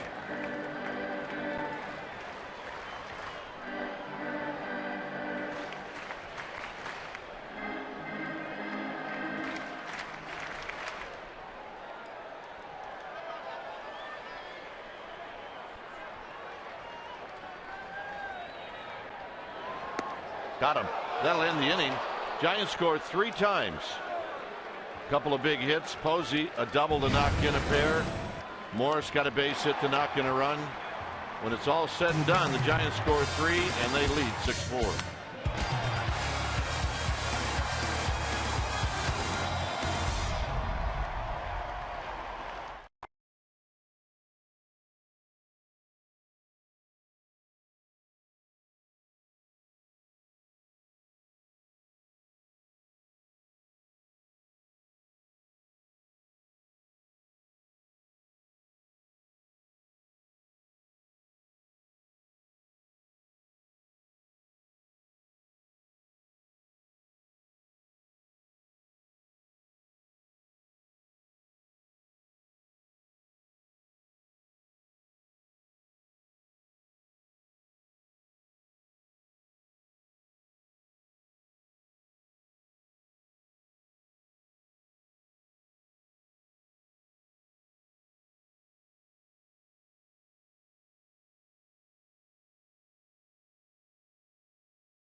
Ballpark, an all-new co-branded Metallica Giants themed clothing line, including t-shirts, hoodies, hats. They've been released through the Giants dugout stores. Merchandise is now available exclusively at all 10 dugout stores around the Bay Area. And to purchase this special Metallica cap and t-shirt combo, it's $39 plus shipping and handling. Call 1-877-5-GIANTS. Operators are standing by. 1-877-5-GIANTS. 6-4 Giants. And here's Salta Lamacchia. Kane now pitching for the first time in this game with the lead. Oh, good pitch. You wanted that one. Well, it's the pitch that Salta Lamacchia has been swinging and missing. He's just been throwing nothing but changeups at him.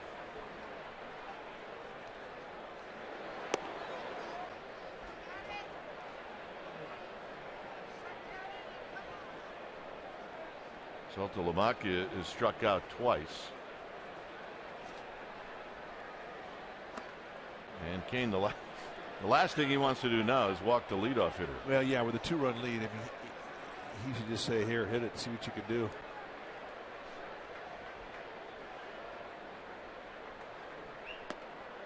Three and one. And that's what that fastball just said.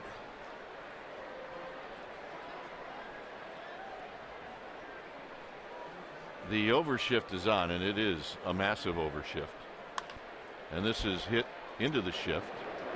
And Hicks will throw out Saltalamacchia.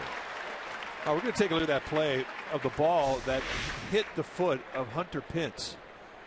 And the rule book is, if, in the opinion of the plate umpire, Lance Barksdale, who has the call until it gets to first base, if he deems that that contact was made in foul territory, it's not reviewable. And Mike Redmond went out there and asked. The umpires did huddle up, and there was no rebuttal from any of the umpires, so the play stood. And that's why it was not reviewed. Well, Redmond could have asked. He did.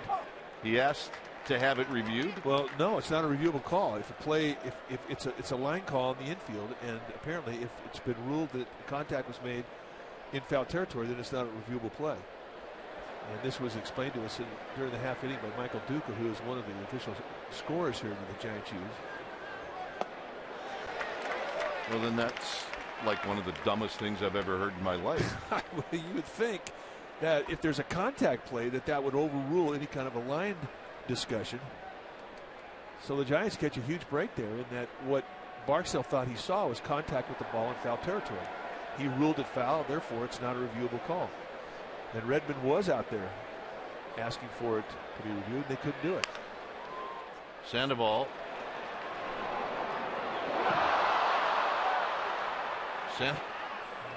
Right over the top of Morris's glove. So that'll be an error on Sandoval.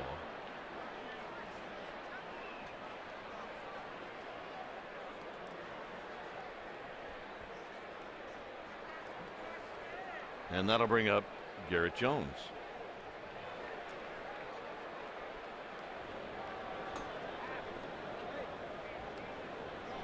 Well, if I'm the Marlins and I look at that, I got a major beef with the whole rule system. I agree. You would think that would be a slam dunk obvious. You saw Carter Capps, the pitcher, getting loose now. The Marlins bullpen. One out, one on. That would have been the situation. One out with a man on first. Instead, Pence gets another at bat, another pitch. Now you got first and third with nobody out, with the beef coming up. Well, it changed the complexion of this game, no doubt about it. And I think that if the game were to stand the way it is, and the Marlins going to lose this ball game, I would think that there would be a case made to try and amend this rule in the middle of the season. They've already made changes with a couple of the rules from the start of the season to now, and I don't see any reason why they wouldn't continue to do this. Now, the replay rule: ball that lands in front of the set positions of the first and third base umpire shall not be subject to review. So if the plate umpire reviewed it as a ball that was touched in foul territory, it's not reviewable. Kane thought that was a strike. It's 3-0.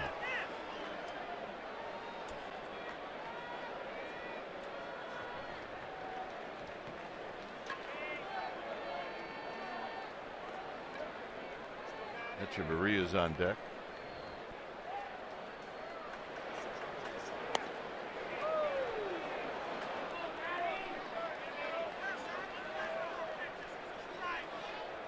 Dave Righetti's going to go out. Well, you saw Bruce Bochy turn and tell Righetti go talk to him, and I have no problem with that walk because of the history that Garrett Jones has had against Matt Cain. Now you've got guys at the bottom of the lineup. You're going to get Echeverria, then a pinch hitter, and Cain obviously feels a little more comfortable throwing to them than he did against Garrett Jones. Garrett Jones already took him deep tonight. The fact that those four pitches were not close, I just think that he did not want to give in to him with a 2-run lead.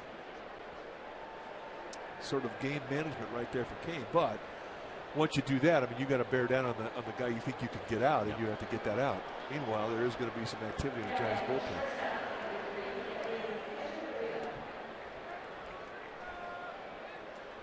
Kane's at 86 pitches, so he's got a lot left in the gas tank.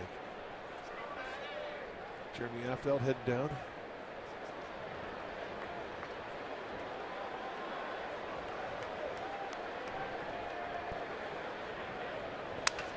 On the ground, Sandoval. And that's a fair ball. Sandoval is going to throw in time. And now both runners advance. A little closer than we may have wanted it to be. But the Marlins now will move runners into scoring position. So Solano is going to pinch hit.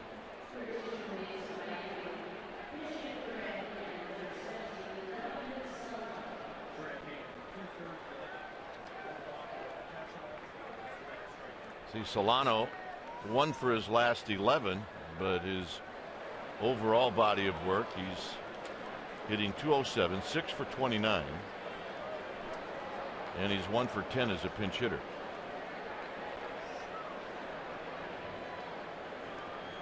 And he skies this one to Hunter Pence, and Kane's going to get out of the inning.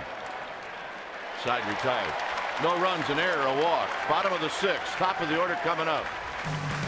6-4 Giants.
Insurance brokers offering business and personal insurance, employee benefits, and financial services. Visit us at hefins.com and by Xfinity, home of the most live sports.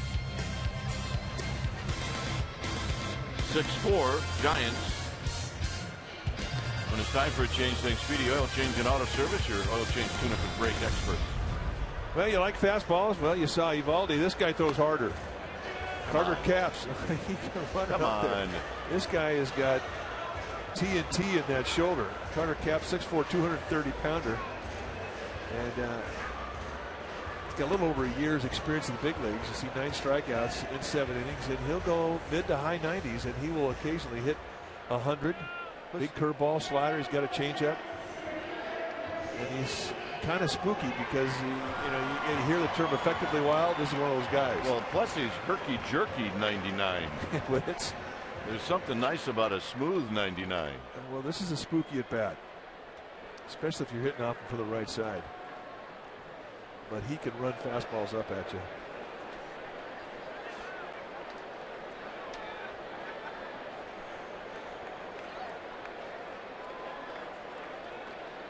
So Pagan is 1 for 2. And it's down low, maybe in. 1 ball and no strikes. It's the guy that the Marlins got from Seattle when they traded Logan Morrison to him last December.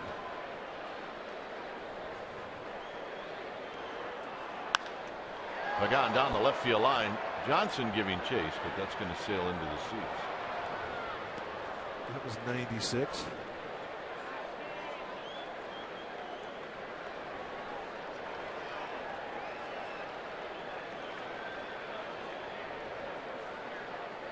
Yeah, styling.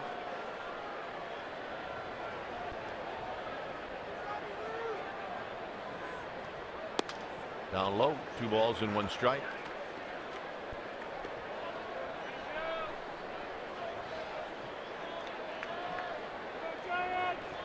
Hunter Pence and then Buster Posey.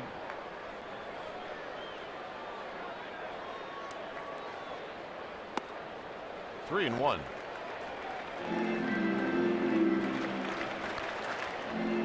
Yeah, I would think if you were going to get in a rock fight with the Miami Marlins, that you would think twice before you did that, because they got some guys that can bring it.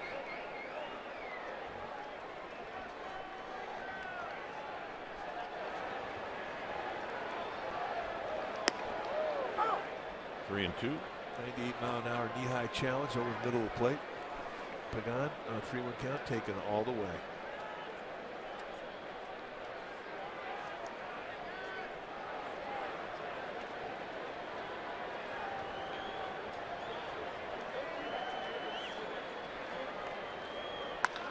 On the ground up the middle of base hit. So it looked like Pagan just took a little swing out. And he's aboard for the 3rd time. 96-mile-an-hour challenge. Just take swing out, play pepper with it, go back up the middle. And that's the 3rd time he's been on base to lead off an inning.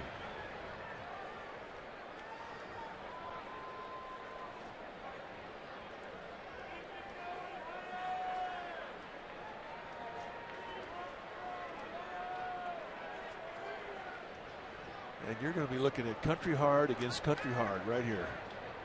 Hard fastball, and Hunter Pence does not swing easy. Now that's what Bruce Bochy was saying around the batting cage. He said while Pence was taking his swings, he said, well, we got a guy that throws 98, 99. He said that means Hunter will be swinging harder than usual. Well, he does swing as hard as you throw it.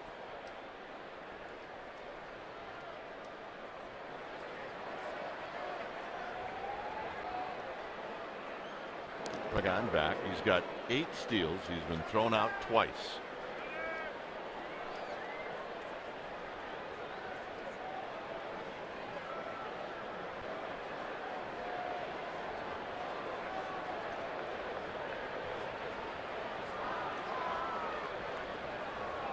Pence now asked for time, doing a little landscaping.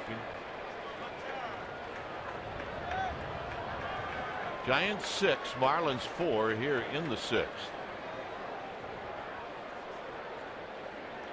Pagan thought about it, and it's low. I'm watching Caps, and I'm starting to think that sometimes velocity makes up for not a very good move to first, because all of a sudden that ball was right there. Well, yeah, that'd take a whole lot of time for a 99-mile-an-hour fastball to go from a pitcher's hand to a catcher's glove. So yeah, you don't have to be the quickest in the league out of the stretch when you can run it up there fast.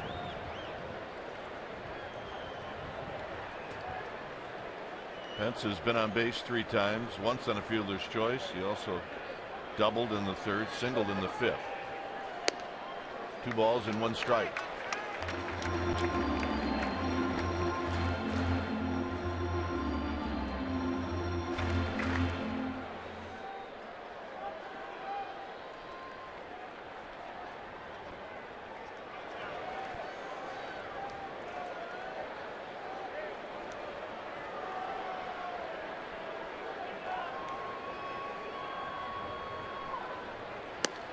2-2, right on the outside corner. That's a good pitch. He's gone at Hunter Pence with a lot of fastballs here.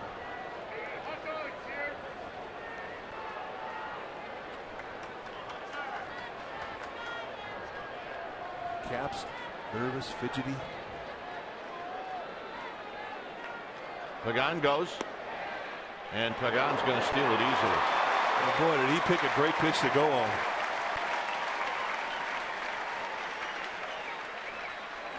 Figure in a 2-2 count after 4 fastballs, that's a great time to throw a breaking ball, and I think that's what Angel Pagan was thinking. And to Saltalamacchia's credit, he made it pretty close after he fielded the one hop. Now, if you're Pence, if you're ever going to guess in a 2-strike situation, now's the time. Look gas.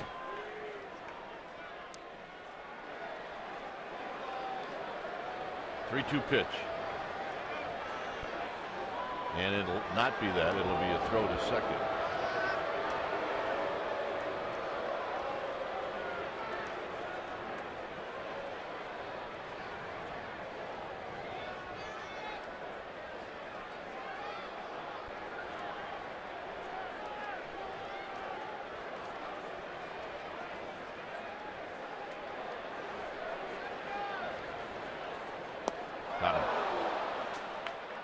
And that's one beautiful thing about having 98 miles per hour behind your fastball. Guys have to start earlier, and they will go out of the strike zone more on fastballs at that velocity than they will at 91.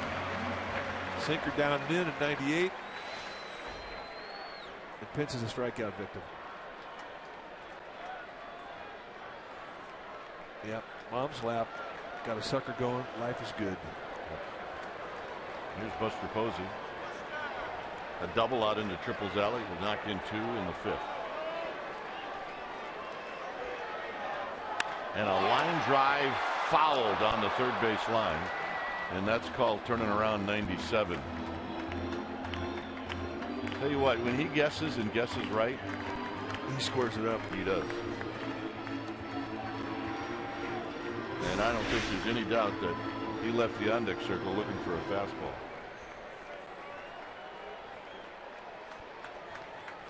Well, he saw the way that Caps pitched to Hunter Pence, and he also saw that the one breaking ball he threw bounced about 6 feet in front of home plate. So he's not established he can get it over. You look for the fastball.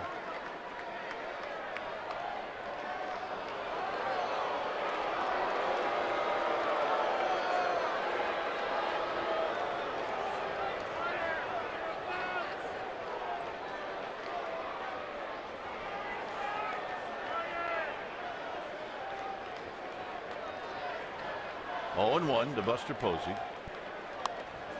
Came right back in there. Now it's 0-2. That one ran in. Now this may be a pep talk here. He says, you know that curveball you threw that bounced about 8 feet in front of home plate against Pence? Don't be afraid to throw it another one here. I'll block it. And sometimes young pitchers need to hear that from the catcher. Because after they bounce one that far in front of home plate, they don't want to do it again. So they'll hang them. They'll leave them up.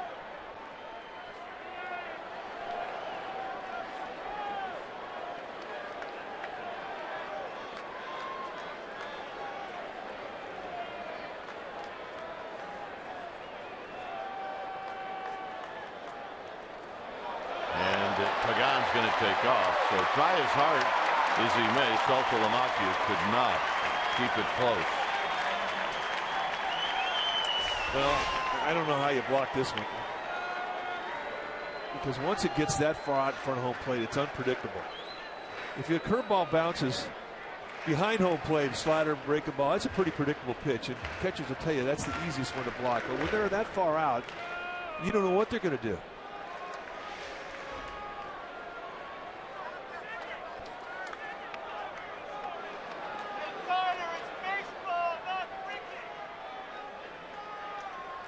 So now the infield has to come in. It's 1-2. And here you can guess fastball again.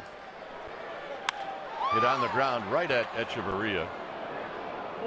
And Buster Posey will be retired. And now Pablo Sandoval will step up with 2 outs. And he's had good at-bats tonight. Hit the ball hard all 3 times.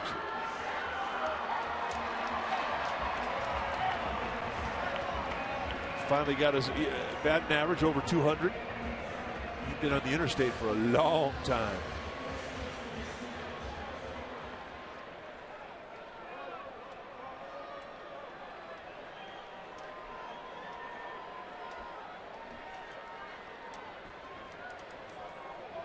Sandoval's last at bat was a line drive that nearly got over the head of Giancarlo Stanton in right field.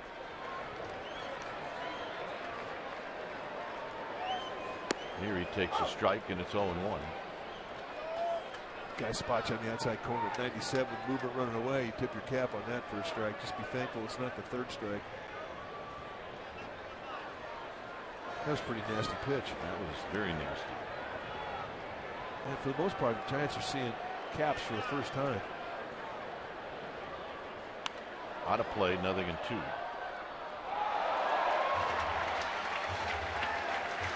We have seen some great plays tonight from our folks in the stands.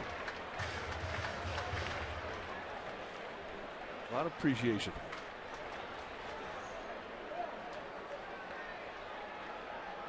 That guy might get voted MVP of his section tonight. Absolutely. He's got a chance.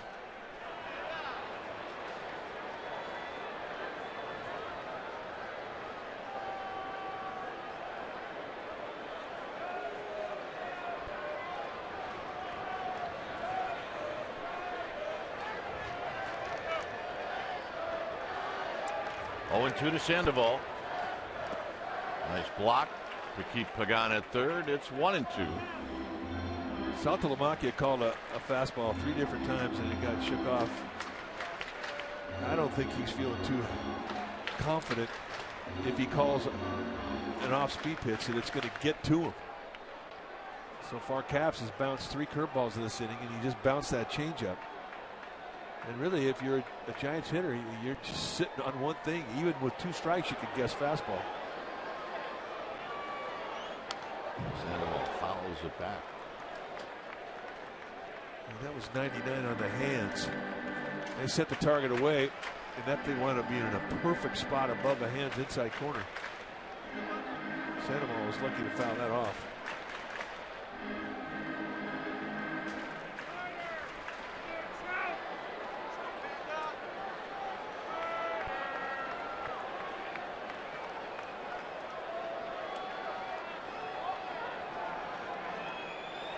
Got him. And that'll end the inning. We'll head to the 7th. Top of the order coming up. 6-4 Giants.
Summary is brought to you by your local Toyota dealer. Garrett Jones, well, he had a home run off of Matt Cain. So did the second place hitter Derek Dietrich. Marlins have won 10 of the last games. That's right, here at AT&T Park. Morse, an opposite field home run, and Matt Cain trying to pick up a win. His last win August 17th, 2013.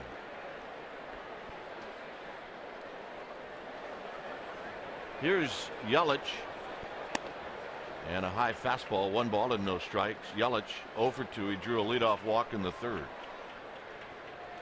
It's the 4th time he's gotten to lead off an inning, too. He's a good young player. 1 ball and 1 strike. Yeah, I like this guy. He's going to be a player for a while at this level.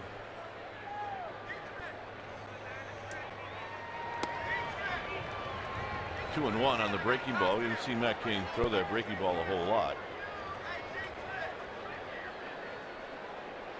How many times do you see the leadoff hitter gets to lead off 4 times in a game? I know. This is rolled foul. 2 and 2.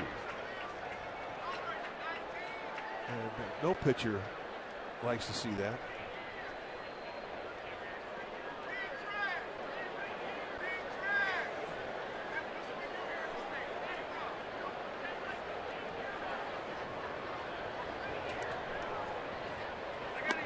Got him.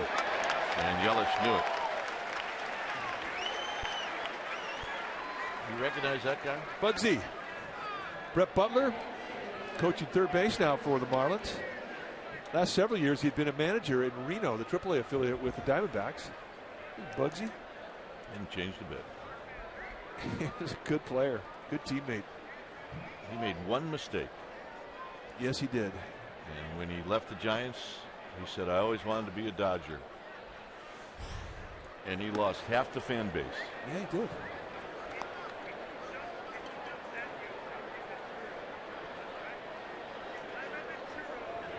I mean, he could have said, look, I was just kidding.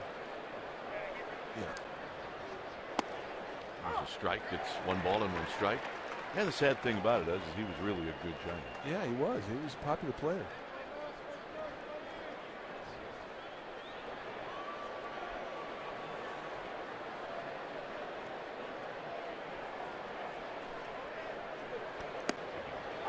Cain gets it to 1 and 2 to Dietrich.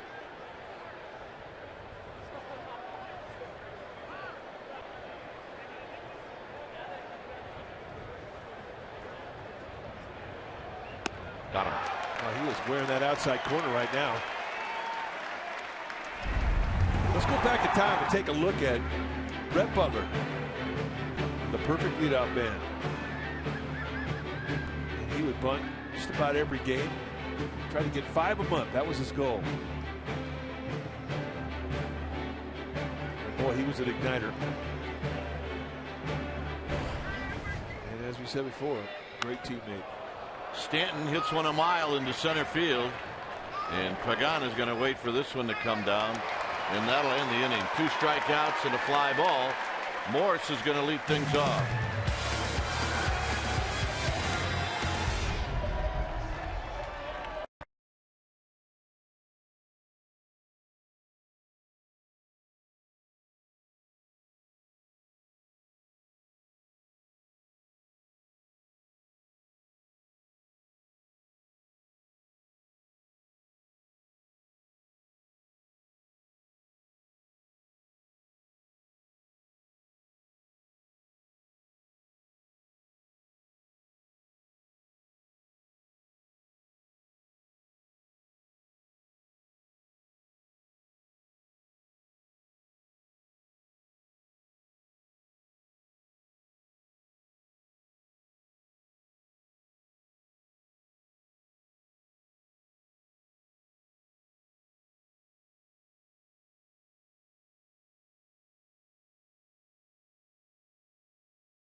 A 6-4 lead for the Giants.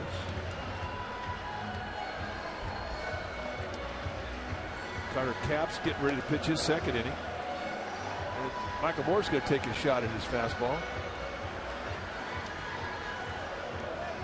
I tell you, if the Giants have proved one thing tonight, is that they can hit good fastballs.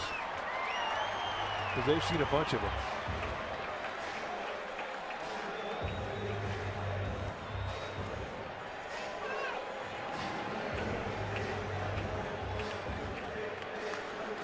All right, this little guy, he's got it going. Yeah, I want to party with that guy.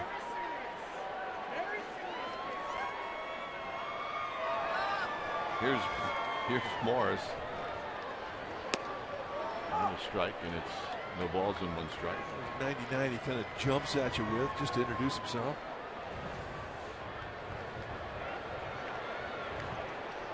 He's not gone over the 99 mark yet. Not that he has to, mind you. He does not have to, but it might be fun. You don't see too many of those.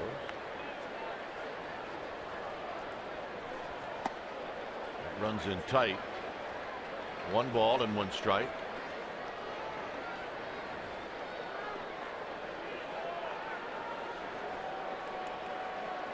Colvin on deck, and then Crawford.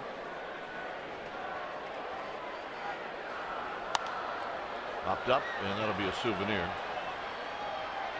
About 20 rows back to the Marlins dugout. 1 ball and 2 strikes. Uh-oh. Uh-oh. Yep. Fired up. That might be laying with her on the pillow tonight when she goes to sleep. Nice going. Gaber Babes. You gotta love them. 1 and 2 to Morse.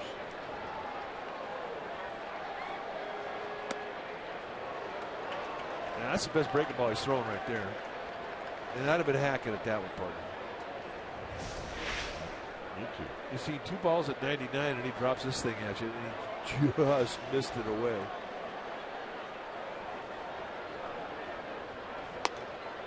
Three and 2.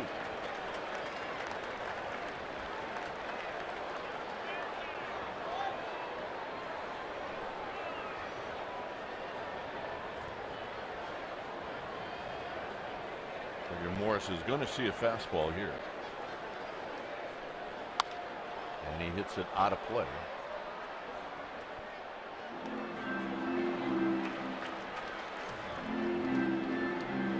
All right, nice play. Caught his glove. I've been bringing this thing here for 14 years and it finally paid off. Finally found the leather.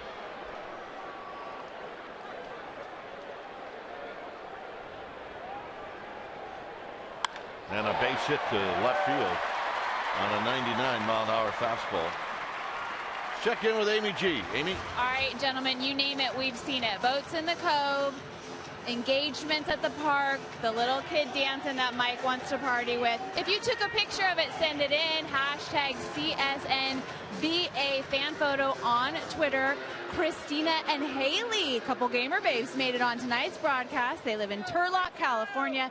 Make sure to include your name and hometown, and we'll see if you get on, guys. All right. Which one's the mom and which one's the daughter? Turlock being well represented. Good picture right there. Here's Colvin. Colvin's got 2 doubles in this game. And he's going to take a fastball down low.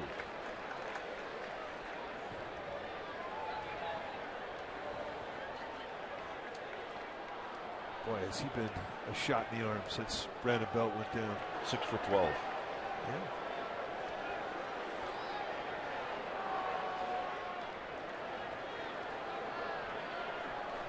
Ooh, nice play by Saltalamacchia. That pitch nearly went to the backstop.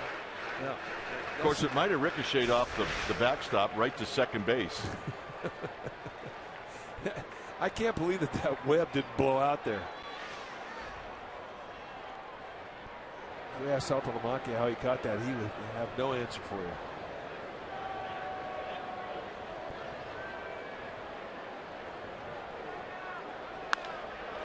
down the left field line. That's going to be out of play. Oh yeah, he is not stopped. Where do you think you got the red hair from? Mom. It's my mom. Yeah, she's his audience.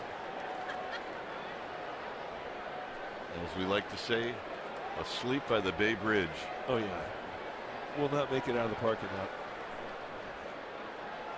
2-1 pitch. Swing. And a miss. 2-2.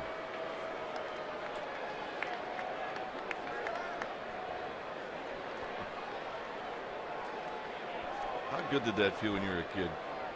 Going home after an event, just falling asleep in the back seat. Good. It was good. And then you got carried into bed. That was the best part. Yeah, my kids now admit that they faked it half the time. Colvin fouls it over the backstop.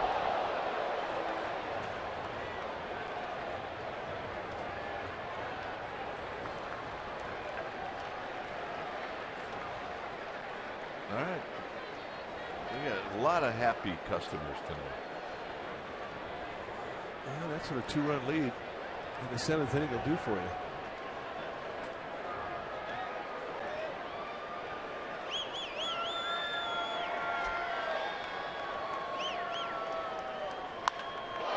Colvin drives it out to Triple's alley, but Stanton is playing way out in right center field.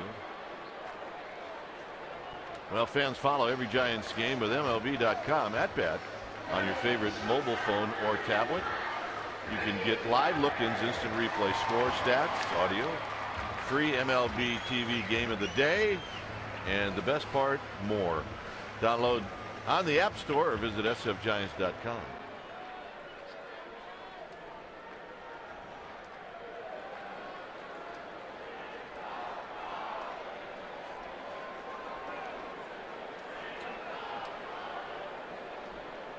Here's Crawford. Crawford is 0 for 3. And he takes a strike. He did have a productive at bat in the second. A ground ball to second, advancing Colvin to third. And then Hicks hit a ground ball to knock in the runner Colvin.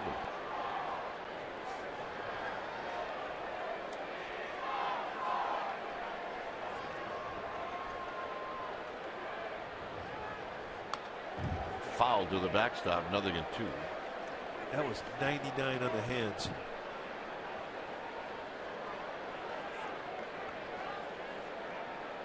I mean, if you're a hitter, you step out. What are you thinking? You're just thinking, I'm looking fastball, nothing else.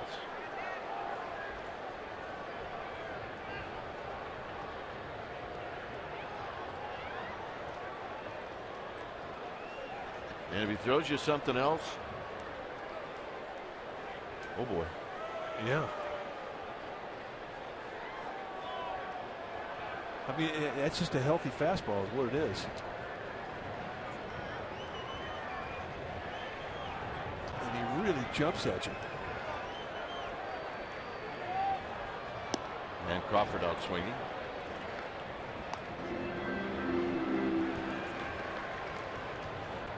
And here's Hicks.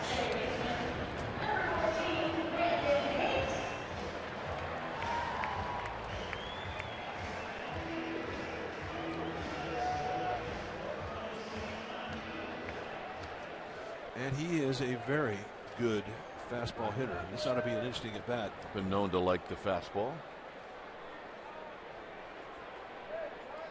And he's going to get one right here.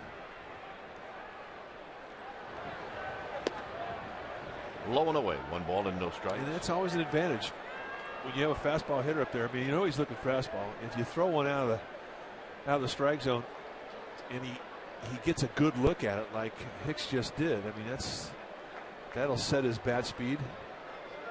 And he's got a 1-0 count to look for fastball again.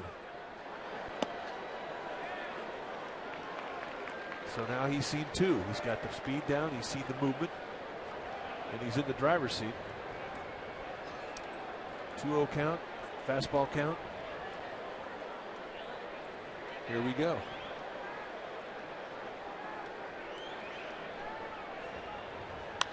Popped it up. Stanton in right field. And Yelich is going to make the juggling catch. And that'll end the inning. That's right. I'd look in my glove, too. Oh. Got it.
And tomorrow night it's going to be on NBC Bay Area. John and Mike will have the game for you. I'll head over to the KNBR side.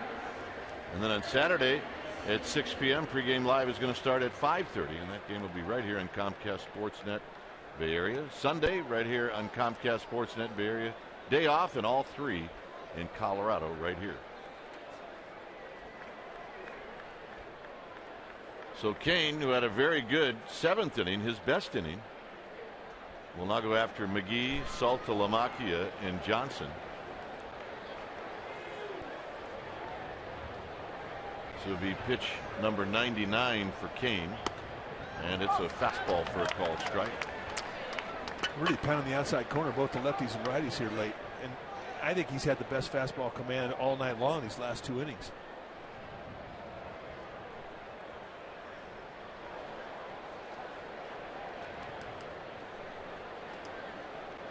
McGee doubled over Hunter Pence in the third inning.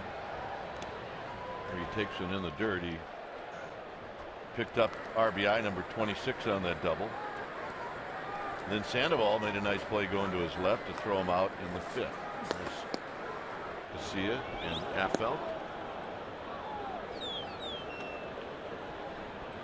And the lefty, Mike Dunn.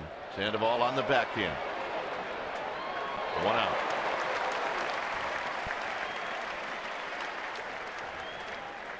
He's done a nice job over there at third.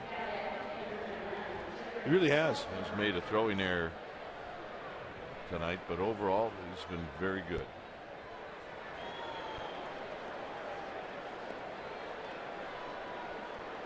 Here's Saltalamacchia. Struck out twice and he's bounced out to Hicks. He bounced out to Hicks in shallow right field where Hicks is playing right now. 1 ball and no strikes. A lot of changeups. Saltalamacchia tonight. He's seen more changeups than anything. And that's rolled foul. It's 1 ball and 1 strike.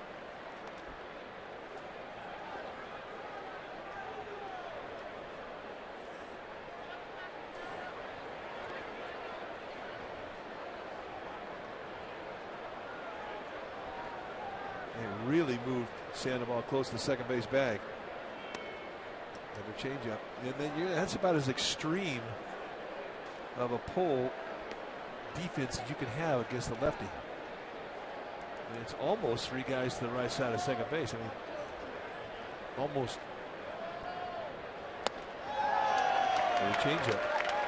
Just for fun, let's put Sandoval on the other side. Just to say you had 4 guys on the right side of second base? Why not? Yeah, put him over here, and there he is.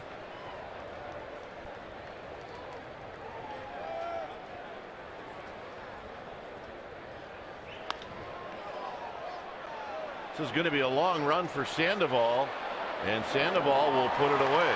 The nimble feet of the Panda. Don't forget to check out Sportsnet Central tonight after Giants postgame live right here on Comcast Sportsnet Bay Area.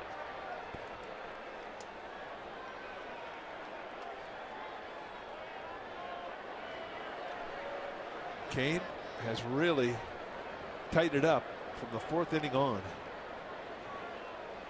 He has shut him down. Marlins scored against him in the 1st, 2nd, and 3rd innings, and then that is it.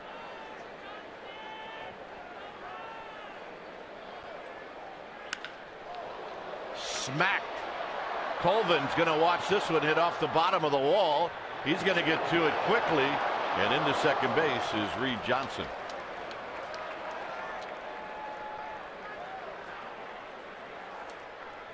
Bruce Bochy's going to come and get him,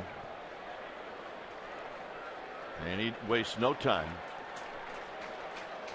as he makes the call for Jeremy Affeldt. So Kane gets to depart the game, and he's going to receive a terrific ovation just for kind of hanging in there and then getting better as the game went on.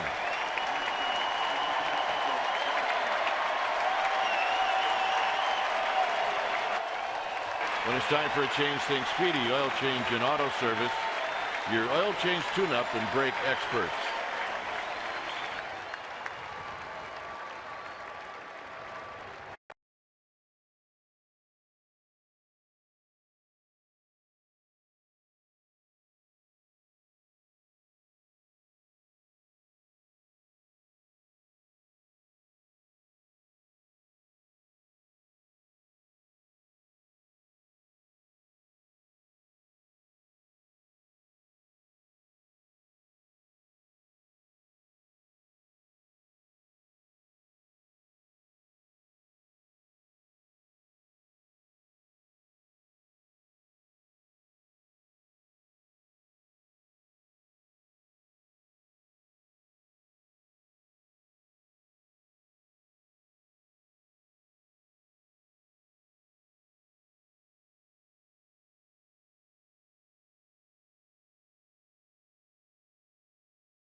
The new pitcher is Jeremy Affeldt. Take a look at the numbers for Jeremy Affeldt. 13 times that he's come in. Off to a great start. 11 base runners in 13 innings. Low 90 sink with the fastball, big curveball, and a split.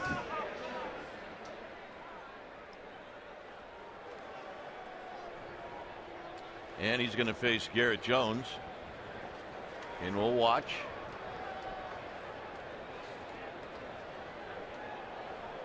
Garrett Jones 2 for 8 lifetime against Affeldt. And he takes a strike, and it's 0-1.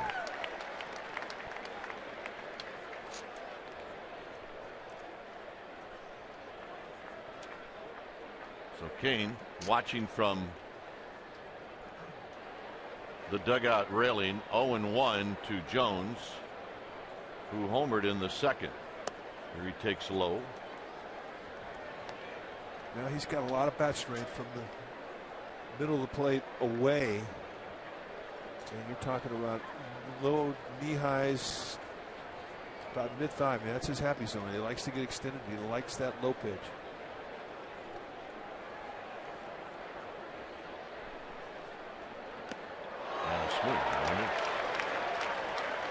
And he did not look too comfortable on that curveball.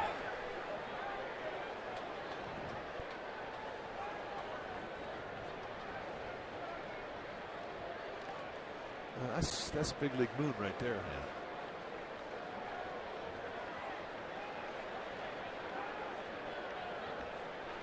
One and two.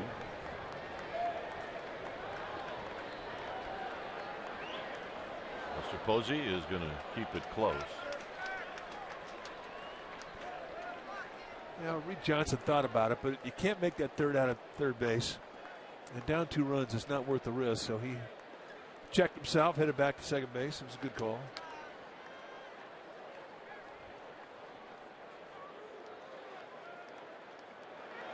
Two and two to Garrett Jones.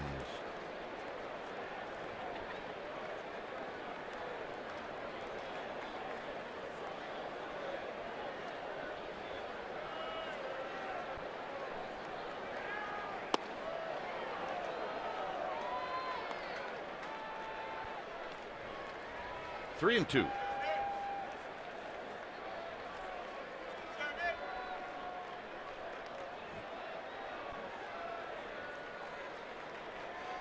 And with 3 walks and 7 strikeouts. Watching Affelt throw this 3-2 pitch. Got him, and that'll end the inning.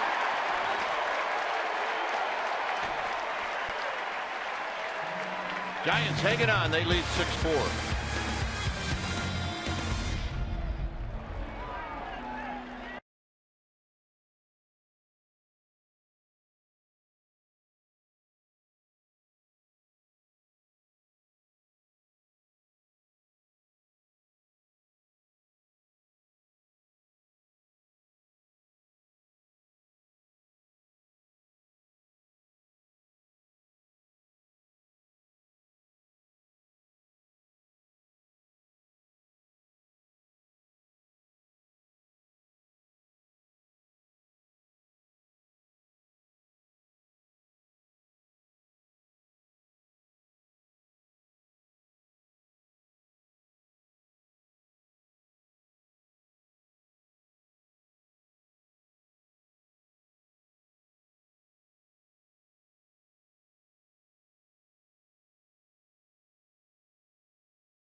Some of the action here tonight with the Giants leading 6-4.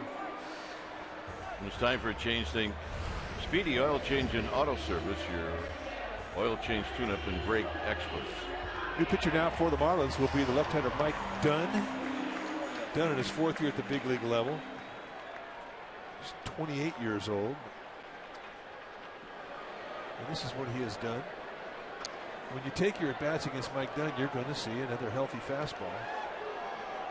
Jeff Baker on a double switch comes in. He'll play first base at bat 9th. You're going to see a low to mid-90s fastball, good curveball slider combo from Dunn.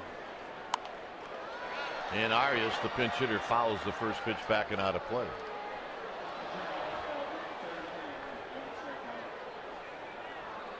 So Affeldt comes in, does his job.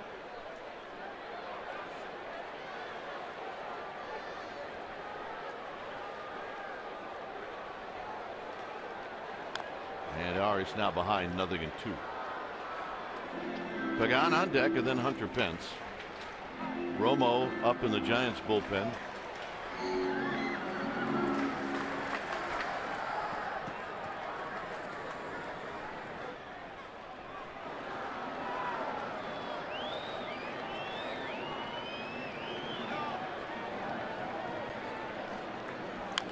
And Arias stays alive.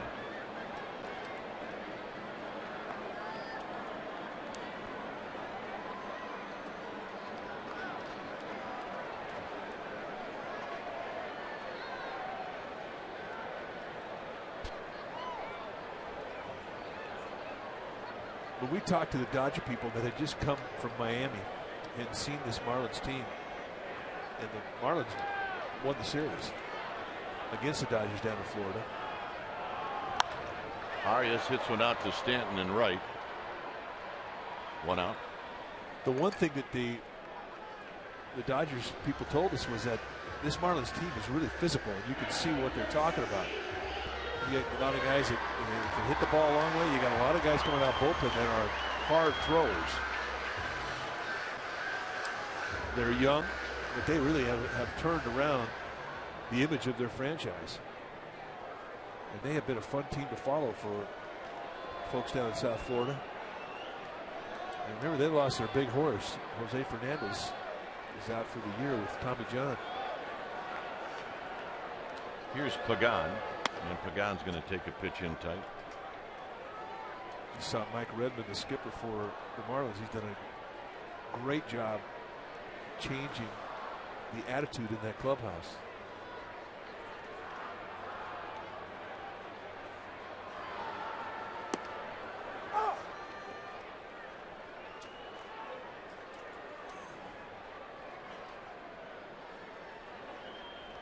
Hunter Pence on deck. Pagan, 2 hits and a walk. He's been on base 3 times.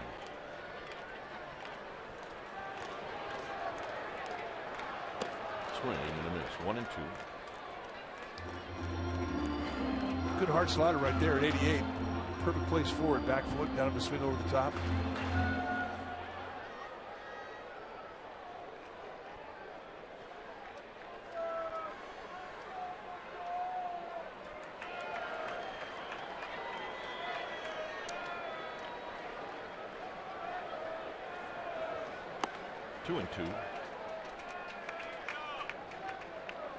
Eovaldi, Hand, Caps, and now Dunn.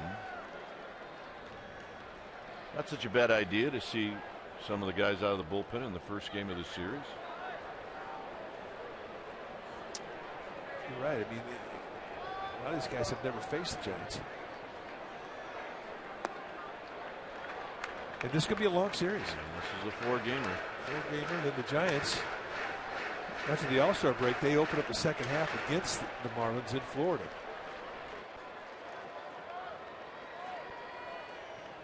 And you really do get to know a team in 4 games. Pagan skies went into center field. Yelich will move back. 2 outs. Well, stay tuned for the post-game wrap. That's going to come up in just a bit. And Mike will also talk about this game tomorrow morning with Murph and Mac on KMBR 680.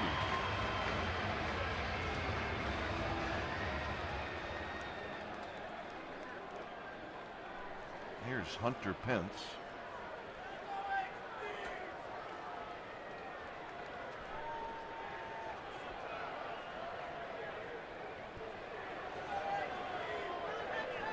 And a strike, and it's 0-1.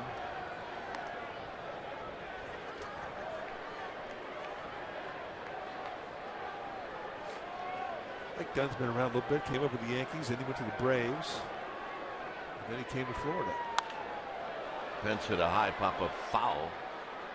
One of the more memorable at-bats in postseason 2010 was the game-time base hit that Aubrey Huff had with 2 outs in the 9th against Mike Dunn.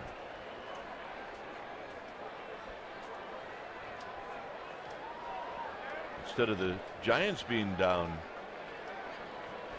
in the series, it turned out the Braves are down in the series. There's a little jam shot for Pence. That's his 3rd hit. And here's Buster Posey. I think that didn't change the series a little bit.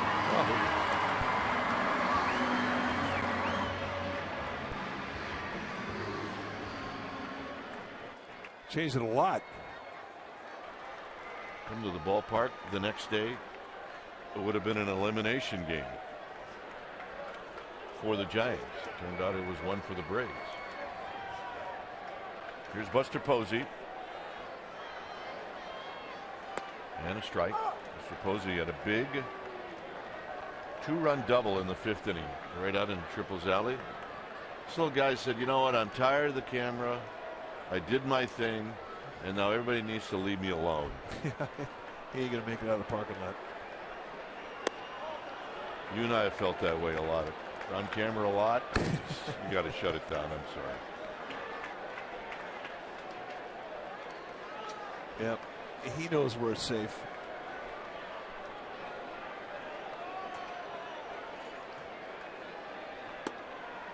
Two and one. Pablo Sandoval's on deck. This was the energy we were talking about. He had it going there for about 2 innings. And then the cotton candy wore off. Yep. He may not make it out of the stadium. He's going fast. Here's the 2-1 to Buster Posey. And it's out of play, 2-2.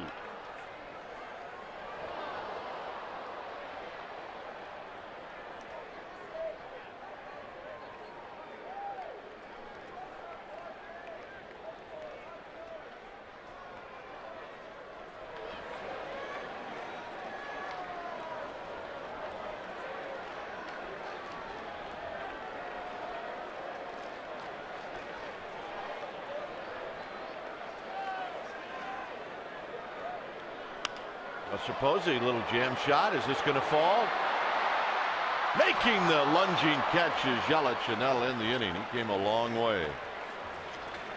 So we head to the top of the 9th. It's 6-4 Giants.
Player of the game, and we think that Michael Morse is the man in a 4-1 ball game. He gets up there in the 3rd inning and hits a 2-run shot with 2 outs. It made it a 4-3 ball game. And then he comes up later on in the game and capitalizes again the 5th inning. RBI, so a 3 RBI night for Michael Morse, and really the hit that sort of got the Giants into it. And we're going to make him our Honda player of the game for that. 6-4 Giants. And here is a new pitcher. When it's time for a change, think Speedy Oil Change and Auto Service, your oil change tune-up and brake expert. Sergio Romo would be that new pitcher, the Giants closer. He's 13 for 14 in that category.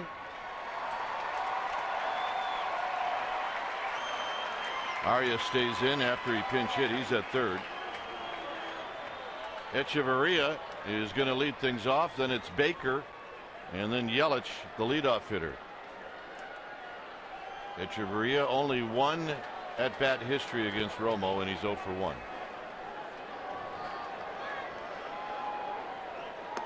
And a slider for a strike, and it's 0-1.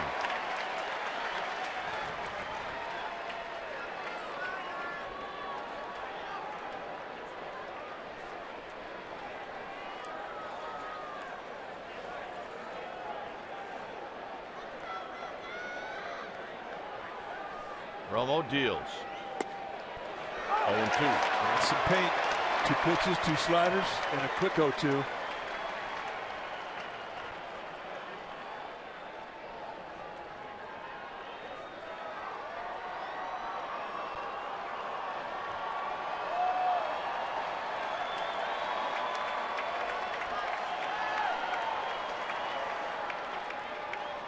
Buster Posey set up off the plate, and he got him.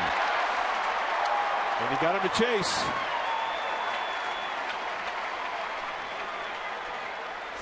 And there's no way that you could hit this with a bat. Kitchen broom, maybe. Bat, none chance. So here's Baker, who came in on the double switch. Baker's hitting .227. He's 1 for 6. Is a pinch hitter, but you can see he has had pretty good success in his last 13 at bats. He's got 1 for 2 history against Romo, the one hit a double. He gets a fastball and it's hit to Hicks. And Hicks is going to throw him out. 2 down in the 9th. And that'll bring up Yelich. And everybody's on their feet. And this is the moment that a closer lives for. 41,597. Watching Romo work to the left-handed hitting Christian Yelich.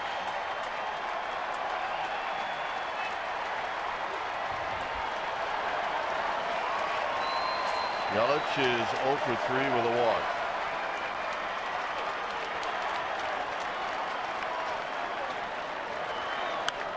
And he fouls the first pitch down the left field line out of play. He got a fastball.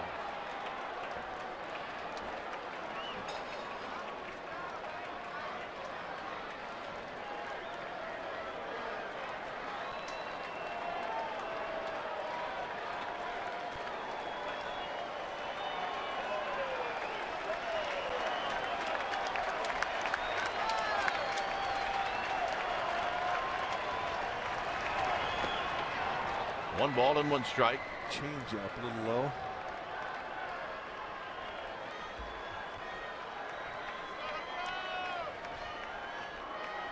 Stanton wants to hit. He's in the hole. Dietrich's on deck. That close. 2 balls and 1 strike.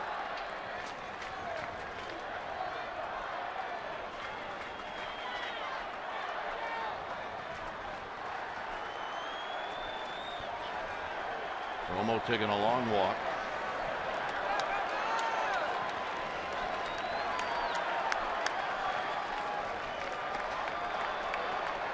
Giants up by 2. Outfield pretty much straight away for Yelich. 2-2. Throws him on the inside corner with that roundhouse no dot slider.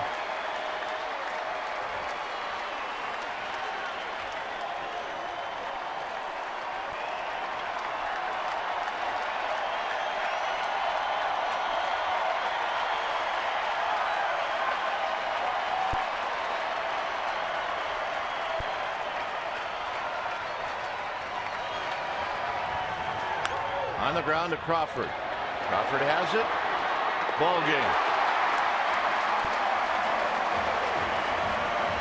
So after the Giants were down twice by 3 runs in this game, they come back, Mike, and they get Matt Cain his first win of the year. And right now this offense is clicking, and we're seeing some of the best fastball hitting that we've seen in a long time in this ballpark. But Matt Cain really steadied the ship after allowing runs to score in the first 3 innings. The 4th inning on, he was lights out, and that's what big league pitchers do. Nice win. So the Giants now up their record on the season to 27-15. They're 12 games over the 500 mark. Matt Cain gets the win, and the Giants win this one by a final of 6-4. Esurance Giants postgame live with interviews, and the wrap is coming up. But first, let's go to the Sportsnet Central studios.